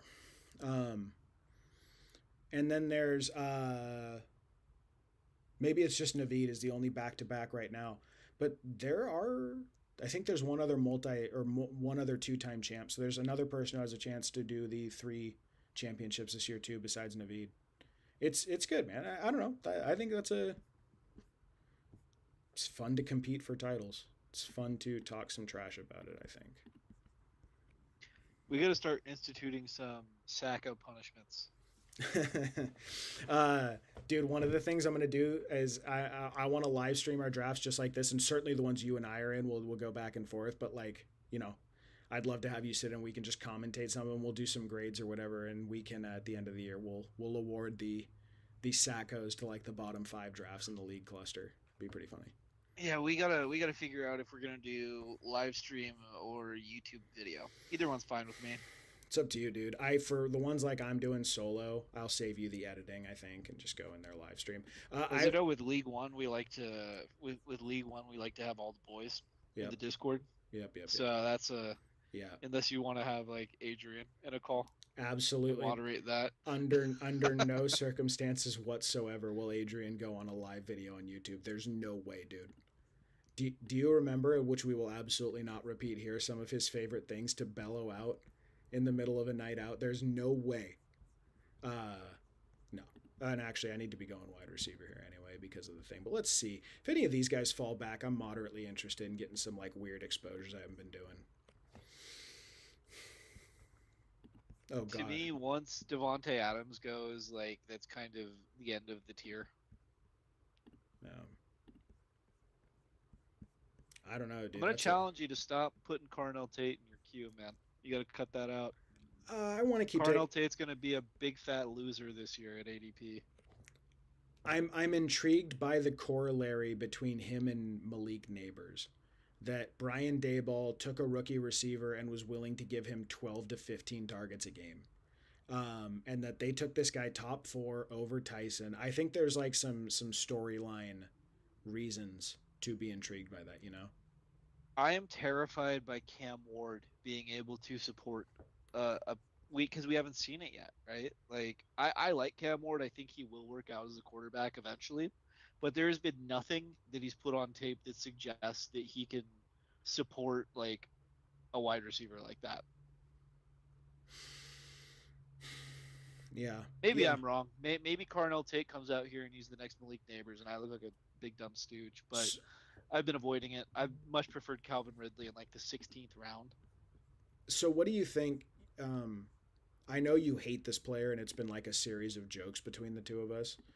What do you think of um, Wandale Robinson? So I went back and looked the other day because you know me, right? Like I've been sneaking in what I call some like cheeky Wandale. I just sort of think his price is like, dude, he's going as a wide receiver four. And I went and looked. You know, he's drawn 280 targets over the last 2 years. Now, did he do a lot with those targets? No, he had 700 yards one year. He had like 1,050 last year, right? So it's not like these aren't like game breaking targets, but at what point do we say if you're drawing 140 targets a year, you're a legitimate NFL target getter? Are you not like in your opinion, is it more just like they didn't have anyone else to throw to and they've had dink and dunk quarterbacks, so they dump it off to Wandale a million times? Or do you think there's actually something about him that earns targets? Like on a fundamental attribute thing about him, his route running, his ability to get open, the way coaches want to scheme him. How do you evaluate that player? And he's going as a mid-range wide receiver four this year. He finished as the wide I receiver think he's 15 just a last year. low. I just think he's a low A dot manufactured target scheme guy. Okay. So I think that he'll get touches. He will be involved, and I just think it's more of the same where he doesn't do as much with it. He had a couple spike weeks last year with Jackson Dart, so that is interesting. But like, I think the upside of Wandale Robinson on the Titans is much lower, and I think that like I would assume that if you're not in on Cam Ward being able to support the type of like premium fantasy assets at wide receiver, that maybe that is more of a Wandale spot where they kind of manufacture more stuff open for him. Whether what that's worth, I think about it cost is fair to me. Um, but I'm not like over the hill. Wandale's like my click when I have a super variance ridden wide receiver room, and I just kind of want someone that I can expect to get 7 or 8 points on a weekly basis, so I'm not taking goose eggs. Yeah. Okay. I don't. I you know. I feel very similar about Parker Washington, actually. Yeah. Fancy Wandale Robinson.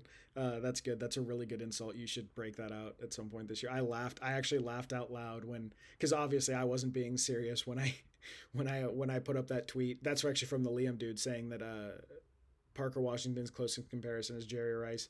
But I laughed out loud when you were like, "Or he's Josh Downs, fancy Josh Downs." It's so unsexy when you say it like that. It actually sounds like when you say it, it sounds like it's thudding to the ground. Fancy Josh Downs. Like, oh Listen, man. man, every year without fail, the fantasy community picks guys that have done nothing yet and just An- gashes them up. Anoints him. I don't Yeah. know if it's, yeah, well, Oh, in the content creation world, right, you want to be first to market with right. with these predictions, right? And things like that drive engagement too. So I get where they're coming from. I get why they do it from a content perspective, but I don't know, man. I'm kind of out on the Parker Washington premise. It's not that I don't think he's going to do anything. I just think his upside is super low. And let the record show, Yanni, the Parker Washington guy, last year in League One just would not pick him up. I got Parker Washington. I didn't even have to drop Fab on him. It was free, and I started him 1 week. Then I dropped him, and no one else picked him up the rest of the season. I started him in a few leagues. I had him going towards the last quarter of the year. I lost in the semifinals with him rolling.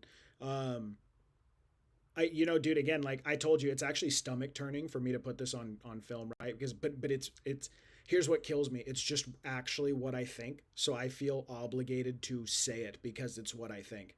I prefer Tucker Craft to these guys, but we've taken a lot of Tucker Craft. I assume you prefer DK to Alec Pierce, huh? Yes, Alec Pierce is questionable to even be ready All right. by the start of the season. All right. By the way, what's the plan for quarterback on this roster? It's Th- Dart, right? this one we're gonna push for Dart, and then I'm gonna see if Shuck or Love is around on the comeback, and if not, I'll take Malik Willis with Dart to stack with Devon Achane. But the hope here is that Jackson Dart survives for us to come back around here on the long haul. Um, Good to see. In my opinion, good to see. I mean, obviously, it's a player I like, so it makes it harder for me to get. You know what? I will mix in a little Rico Dowdle if these guys are gone. I like to see it just because I think he's worth it. I think Chris Godwin should be slid into this tier in the back end of the seventh round, so he's getting pushed up a bit. Um, I really want a running back to stack here, and I know this is someone that we've been talking about a lot. We can make a decision if Tucker Craft goes between these two. Maybe I will. I don't know though. I have gotten a good amount of Menungai. Anyway, so guys, the fantasy community steams up every year. Wait, why does that haul look longer? I thought I had the 101, the 105. I don't want to reach this much on Dart. We'll see if he swings around. Dude, if you can get Tucker Craft at the 8-4, that's an insta click. Yeah, I yeah, feel very happy about that. yeah. I'm talking about getting the Dart Neighbors stack because I feel like you're making a pretty big. If I'm going to take Neighbors, like with all the unknown that goes with it, okay, what do we want here? Do we want Dowdle or Menungai? It seems like you're much higher on Menungai, and he kind of has like for this room. I don't really need like safe floor. I need crazy upside that could like make it a championship roster if it hits. That's much more Menungai to me. Yeah. I mean, what offense would you rather invest in, the Pittsburgh Steelers or the Ben Johnson Chicago Bears?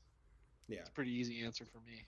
So I didn't finish my. I guess that was a really good value on Dak. Maybe I could have taken. You know what? If Dak slides, we'll take a naked Dak, stack it with Jake Ferguson or something. Um,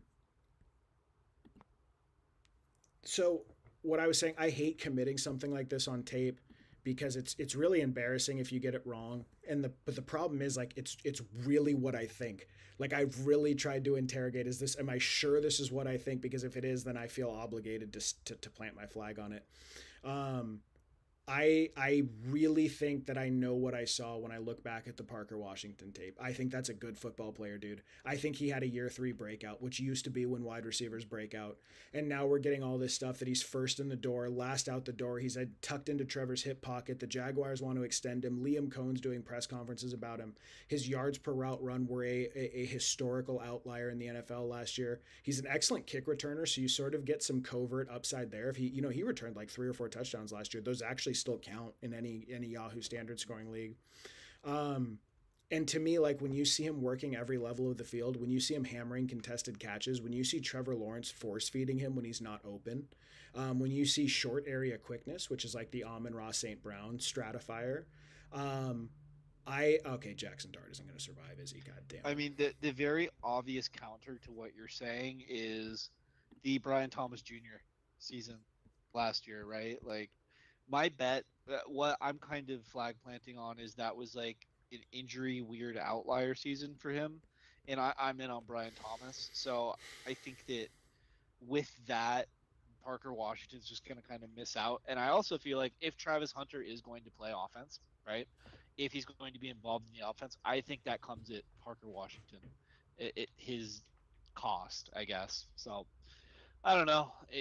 It's interesting that there's going to be a group of people that are very in on Parker Washington, and like I think his ADP in these rooms is like Come one or on. two rounds higher One than more. other platforms.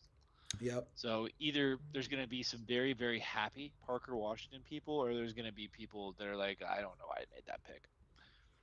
I don't think it's Yep. going to be like, it was okay. Like I think it's either going to be really good or really bad. That is absolutely correct, sir. You're either gonna be like, hey man, that went great, or God, I'm never doing that again. Okay, so I am pretty thrilled there with the Jackson Dart stack late. We're gonna hope that we're gonna stack up Malik Willis with Devon Achan and then try for Likely at the turn. Probably a zero tight end build after Likely. We'll just see what value we can get. I'm very comfortable with the Dulcich stack, so we'll go ahead and hunt that. Like Kenny Gainwell here, don't love him here with this build. So Um, one of the guys that you this offseason early said that you were interested in was some George Kittle. And verbatim, what you said is, I'm totally fine drafting George Kittle at a discount if you can get Jake Tonges later. I feel like your opinion on that has changed. Could you explain to the audience why? why? You know what? We're gonna wrap this up in a 4 running back build here. That's what we're gonna do. Those are our running backs. We're gonna stick it right there. Double hero, big upside swing, and consistent guy with volume. Can I explain why? You know, it's kind of weird, dude. Why? I guess it's because. Well, let me actually. This is a good conversation for a Malik Neighbors roster. Okay, So I just this semester took our class with our incredibly serious science lady here at California Polytechnic Humboldt. She is an internationally renowned researcher in medical and social science research. She tours Cambridge, she tours Europe, she tours South America. She is like a stud in her field. I did exactly what she told me to do as far as fact checking a medical fact. You go to the literature. I looked up what Malik Nabers was doing. You go to multiple sources. I went to 4 or 5 doctors, right? Different doctors that have all talked about. No, I didn't literally go to them. I watched the content of the different fantasy doctors. 4 or 5 of them covered Malik Nabers. Every one of them said what the literature said. He's going to miss 4 to 6 weeks, and then he's going to be not himself for 4 to 6 weeks. You're going to be lucky to get 4 to 5 weeks of Malik Nabers this year. Despite all of that formal training in getting this information, formal training in how to fact check it, it looks like Malik Nabers might be on the field for week 1. So it's really frustrating to try to get a medical consensus on some of these things. And with George Kittle, I think what's happened is it's very just weird to me. Oh, he didn't have a high Achilles tear, or he had a high Achilles tear, not a low Achilles tear where they have to staple it into the heel. So because it's high, it's going to heal faster and he's going to be out on the field. And then I'm hearing doctors say, well, if he's out on the field, he's risking compensatory injuries in his hamstring and in his quad and in his patellar tendon. And at some point, dude, I would just rather not deal with the headache. That's sort of what I was thinking about. Like, I love Andrews at that range. I think Likely gets serious volume this year. I like Brenton Strange. I like all these guys There goes back Likely, there. by the way. There's no way. Fucker. Oh. Dude, George Kittle's still available. So to me, it's more just like if there's a. Yeah, there he goes. Just kidding. So that's what happened, dude. It's like, well, okay, so there's a bunch of guys at his ADP that I love and I'm totally comfortable with. Why don't I just not deal with the headache of a 33-year-old coming off of a major injury that correlates to a bunch of compensatory injuries? That's all. That's all that happened to me. Who is constantly injured too. Like I love George Kittle. He's one of my favorite Niners of all time, but he has already struggled with his health. Now he's age 32 with a torn Achilles. Like it was a tough sell for me from the beginning. I've added George Kittle because I could get him in like the 10th, 11th round. In like what I've done is I've just done round 18 Jake Tonges. In a non-managed league, I don't really care, right? Because I think the Niners tight end will have some value. I just, however many games George plays, I think is super up in the air. So I just don't. I think I'm just going to let someone else take that long and windy ride that I don't think is going to be necessarily very fruitful, to be totally honest with you. I don't see him. I don't see any world in which he comes out and gets 130 targets and is like a league breaking tight end like he used to be. You have Mike Evans that's going to be eating off his plate in the red zone. I think you have Jake Tonjes who's going to take routes off his plate. I think they're going to use George for a lot of the inline blocking stuff where he doesn't need to be explosive and blow out of routes. That's what he's best at. Okay, I prefer Shuck to Willis here, but I don't have a stack on. Oh, I do have a stack with Jordan Tyson. Who are you taking here? I like Malik Willis with Devon H. You tell me. I'll take it. I hate Malik Willis, but if you want correlation, you can just take him. Well, so actually the tiebreaker there is Malik Willis has a week 6 bye and Shuck has a week 8. I don't want the 2 week 8s there. So that's what we'll do, and then we'll try to tack down a anchor tight end here, which frankly is not looking good. Wow, dude, this was a tight end hungry room. Chigakonkwo, Dalton Kincaid, there was a huge run up there. So I don't want to. That's right. You can always Frankenstein with 3 guys at the end of drafts. I think it's a really great strategy for underdog. Like if you aren't getting that premium tier of guys, like you can totally round 12 plus just kind of put together a room of 3 guys. Usually Terrence Ferguson is involved in that Frankenstein. Yep, I'm not going to chase it. If that's the way it goes, I'm going to take what I consider falling value on one of these guys. Yeah, so that's a very long rant about injuries, but like the Malik Willis thing really frustrated me because I don't know, dude, like consensus is a really big deal when you're trying to research medical information or medical facts. When you find like independent practitioners in multidisciplinary practices that are practicing in like diverse ways and they're all saying the same thing, that's a really strong sign that like you can trust it. And as it turns out, they all might have been wrong together. Like that's pretty wild to me. And then what do you do with that information? So let's say he does go out there in week 2 or 3. I don't think he's going to go out there in week 1. But you still have the fact that, again, like 5 or 6 different doctors all said that I wouldn't touch him with a 10-foot pole this year, and now they're going to put him out there earlier. Does that necessarily make us feel better or worse? I don't know. For me, I'm like, very hesitant. That's why I was asking Ted earlier, what do we do with Malik Nabers? I really don't have like a firm answer on that. I'm just not thrilled either way with it, to be entirely honest with you. Just there are some people that are taking this news and very excited about it. They're Hayden Weeks running. being one of them, which is a guy who's I really respect his opinion. I think he's one of the best Yep. fantasy content creators and minds in the game right now, and he's a big Malik Willis guy. He seems to be excited about it. So there's differing opinions. I don't have to agree with all of them, but there are very smart people that are excited about Malik Nabers. You delivered that in a very Trump manner. There's very fine people on all sides of the debate. We don't, that was a very political answer from you, but that is, I mean, it's absolutely true, dude. It's hard. What I think the mistake is, what I would not be doing with him. I'm seeing people going, well, now he's a smash at the 2-3 turn. I have a really hard time with taking him over a Rashee Rice, a George Pickens, a Devonta Smith, even a Chris Olave, who like I know they're healthy. I know they're not going to have a ramp up period, and we still also like don't really know. I have a feeling it's going to be really well. We don't know what the new offense looks like, and we don't know how he's going to mesh with Jackson Dart. Like those are two pretty big unknowns. He's played a quarter of football with Jackson Dart. He got injured right away. I don't think he even had a catch with him.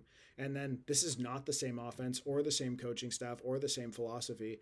And this is a head coaching staff that went out and got two fossils to supplement Malik Nabers because whatever they saw with Nabers spooked them enough to run out and sign two old dudes. I'm just a little bit more leery than most, I think. And again, Ted knows my history with this. I'm usually diving headfirst into injury discounts in fantasy. That's like something that year after year I will leverage injury fear if I feel good about it. And to me, I don't think I can stomach the risk there, even for the massive reward. Even for a guy that I sent Ted clips of Malik Nabers in college for 2 or 3 years, 2 years, I guess, hoping the 49ers would trade everything to get him in the top 10. I thought the 49ers were going to move up for him. That was a year where they were talking about it and they didn't. Like, it's one of my favorite prospects I've ever seen in football. And I think this is a year where I'm just going to let someone else go ahead and handle that in the third round. I'm going to take more of a shirt. They didn't need him, man. They already had Brandon Ayuk. Yeah, they did. They did have Brandon Ayuk. And that went great. Everything went great with him. He's fine now, too. He's not living his best life. He's doing great. Severely mentally ill in a very public way at all. It's been good. It's been good. Everything's been good. You better be hoping that you get Brenton Strange here, man. Yeah, I would throw on a Gadsden for like an upside swing, but I much prefer Brenton Strange. I think Brenton Strange is one of the most misunderstood assets in the whole game of fantasy. That's another one. As you guys get late in your drafts, I wrote this in the Tight End Escalator article posted in the Substack and in our free Tendies Discord. These are two guys where if you miss out on the top 12 by ADP and you're sitting there in round 10 or 11, these will not be hot picks in redraft. I think you can roll either one. And are you going to get back end tight end 2 production? Yeah, you're probably not going to get mid range tight end 1. Dallas Goedert was the tight end 5 last year in points per game. Like, you can get him outside of the top 12 tight ends, and there's like 130 targets vacated in his offense, and clearly Jalen Hurts loves him. I think you should just go ahead and make that click. They extended Brenton Strange before this year. Clearly Trevor Lawrence loves him. I think you should go ahead and make that pick when you can. So those are guys that I continue to take at value. Little Bryce Young with Teterow McMillan stack would make me pretty happy right about now. That gives us 3 pretty good stacks. That gives us Dart Nabers, Willis A-Chain, and Bryce Young Teteroa, but I have been sniped to shit tonight. I would expect to lose him here. There it is. Thank you. All right. He calls a shot. Oh, it's calls just... a shot. What's the backup plan, buddy? I like Ryan Flournoy because of his boom potential. I want to leave tight end open because I want to get Dulcich. To me, the thinking with Ryan Flournoy is, one, I think he's a pretty good player. Dallas passes a lot, and it's not like CeeDee Lamb and Pickens have been stable the last few years, right? I'm done with running back CD when I take guys like that. So to me, it's just, I think Flournoy is a pretty good player. I don't think he's amazing or anything, but he's going to be their third receiver in a very pass-happy offense on what's traditionally a bad defense. I keep clicking him back here, and I'm pretty comfortable doing so. I know he's not a U guy. But he's kind of like a handcuff receiver to me. Like I wouldn't draft him in redraft under no circumstances. No, But in best no, ball, I think it's fine. no. I wouldn't. I wouldn't tell you to take him in redraft. Absolutely not. So we do have the Aaron Rodgers DK stack here, but it's gross. Geno Smith. I just kind of keep throwing Geno Smith in because there's like some level of rushing upside there. I would like a second or third tight end or third quarterback with these two. God. Yeah, that's a tough scene, man. Yep. Maybe Yep. a little Fernando Mendoza might be an angle here. I don't think he's going to get back to me because of the way the evening's going, but we can try. I'm not buying what they're saying about Kirk Cousins starting all year. Nope. Um, I thought I saw a good like kind of stat on that like a quarterback that's drafted first overall. I believe it's in like the last. I'm gonna get this wrong, but this is ballpark. Like I think it's like the last 10 years, like has always been starting by like week 6 or Yeah. something like that. Like Yeah. so, it would be a historical outlier for Kirk Cousins to hold on to the job for the entire season, right? And he's in his 30s. He already has a torn Achilles in his history. We see with guys like Aaron Rodgers what that does to you, the quarterback position. Yeah, I think it's not a matter of if this season, but when Fernando Mendoza takes over, and then it's just if you think he'll be good, right? But with that quarterback room, I wouldn't mind taking that shot. Would love it if AJ. I mean, it's just not the way it goes tonight, right? He's going to get sniped. I continue to love AJ Barner at current prices. There was a little blurb about him getting an expanded rushing role in the red zone this year. It's kind of hype. Well, he is their tush push guy. He's their tush push guy. If you talk about if I had AJ Barner into this room, that is like my three cheap tight end holy trinity this year. Of AJ Barner, Bretton Strange, Dallas Goddard for like redraft emergency, pull the break glass in case of emergency. Those are going to be my guys. I would rather have a pick before this in the boat, and especially because I'm just going to reach on Andrews in a few of these if I have to. But I would roll any of these three guys in redraft if I absolutely had to. I'd be comfortable doing so. You did get sniped on for Fernando Mendoza. You did call Yeah, it. yeah, yep. It's all right. We'll just add one of these dudes for depth, unless the worst should happen. All right.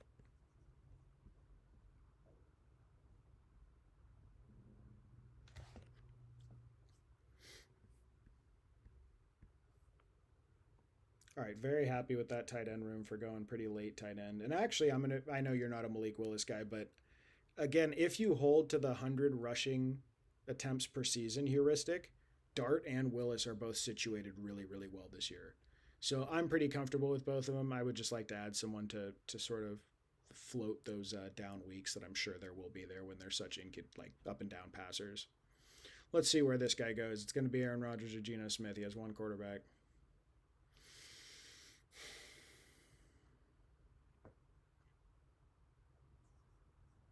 Come on, take the guy I'm stacked with so I can go uncorrelated Geno Smith. Am I crazy to say I prefer Jacoby Brissett to those two guys? No, dude. I'm not doing that. I'm not doing that. And actually, I think I'm just going to take Geno over Aaron, even though he's unstacked. He has rushing upside. Aaron did not have one game over 20 points last year. Take Geno. Yeah, he did. I don't think so. I thought I saw someone look at that on stream and there wasn't one. I'm looking it up. Fact check me. I believe I saw someone, I think it was Ron Stewart, pull it up on stream, but then again, it was Ron Stewart. So double check me.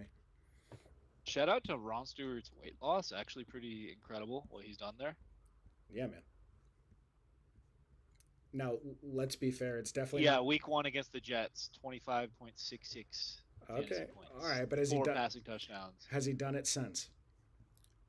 Yes, Week 7, Cincinnati, 4 touchdowns, 2 interceptions, 22.56, and then Week 14 at Baltimore, 21.46 points. So he did it 3 times last year. Okay, I don't want to accuse Ron of lying then, but he did just cost me the DK Aaron Rodgers stack. Maybe that was stupid. I don't know. Whatever.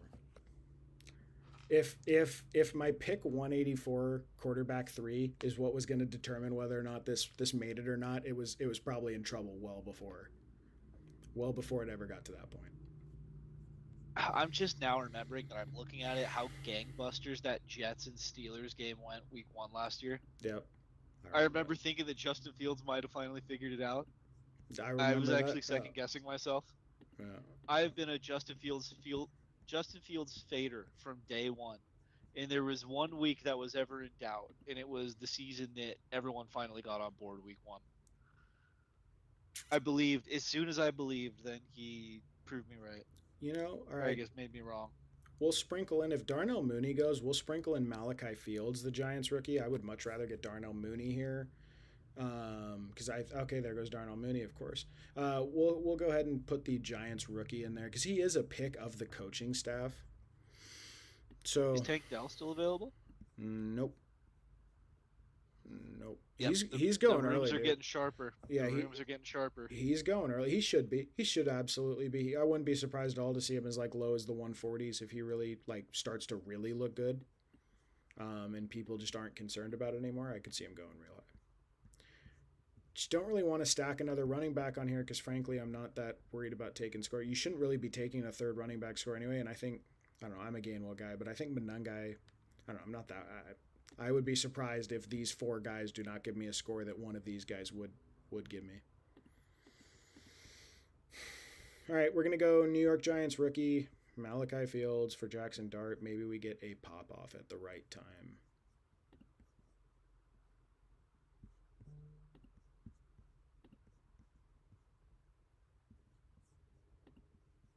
Could go. I mean,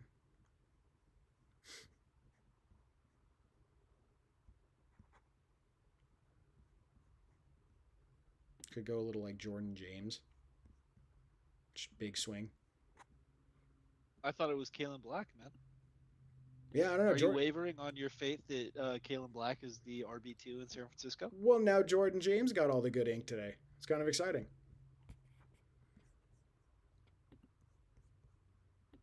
Let's be honest. If Christian McCaffrey stays on two legs and isn't injured, none of the other San Francisco running backs will get any work whatsoever. Nope. Kyle will run CMC into the ground Yep. if available. Yep. But he's one of those guys who like asks for it though. All right, if we're gonna tack on like hope and a prayer rookies, we can also go with Miami rookie Chris Bell. He would have been a first round draft pick before he tore his ACL early last year. He should get on the field by week 6 to 8 or Wasn't 4 he to 6. injured again? I don't think so. Is there news on him? Louisville standout navigating ACL recovery 3 days ago. We're good to go. He should be back. He's going to start on PUP, but he should be back. Again, that's not really a That's pick. what it is. He's starting on PUP. Yeah, Okay. yeah, that's not really a pick I like to make, but like this is kind of a weird roster. We're doing weird stuff. We're going high risk here. That's why we'll tack on the two rookies between Malachi and Chris Bell. See if one of them does anything. I actually don't hate this roster. It's I don't know. It's not typically one I would build. Wanted to do something a little different because all I pull are bottom three picks on here. And that's going to wrap us up. Fragile running back build, but I'm happy to do that if I'm taking two of these guys at that 9-10 turn and then two double studs. Jackson Dart, Malik Willis, Geno Smith. Not incredible, but I think that's a pretty good quarterback room. I think that'll get it done. Jonathan Taylor, Devon Aching, Kyle Monangai, Kenny Gainwell for your running back room. Two stalwarts, and then, I think more of like the volume based RB3 with some upside if he gets a bigger role, and then the home run swing. If Kyle Monangai hits this year, I think he really hits, and he should still get volume on a week to week basis. Malik Nabers, we're getting our first Malik Nabers share of the year. I was letting him go until now. Tedero McMillan, Christian Watson, Jordan Tyson, DK Metcalf, Ryan Flournoy, Malachi Fields, and Chris Bell. And then these are like, this is like my sleeper tight end heaven for redraft. Dallas Goedert, Brenton Strange, AJ Barner makes a pretty strong tight end zero room. Thank you guys to those of you who showed up today. That was a long stream. That was 3 drafts. That was an hour and a half, but it was good. It was good learning a little bit about New Orleans. Always good, Ted. You have an outro for everyone for YouTube? Yeah, guys, if you're hanging out and you like the stream, please like, subscribe, hit the bell. It helps the channel out. If you're interested in joining the Discord, we have the link in the description. We got fantasy leagues in there. If you're looking for a league and to join and have fun, we're here for you. Yep. But thanks for coming out, guys. Or jump in, hang out, talk ball, whatever. Have a good night. We will see you guys tomorrow.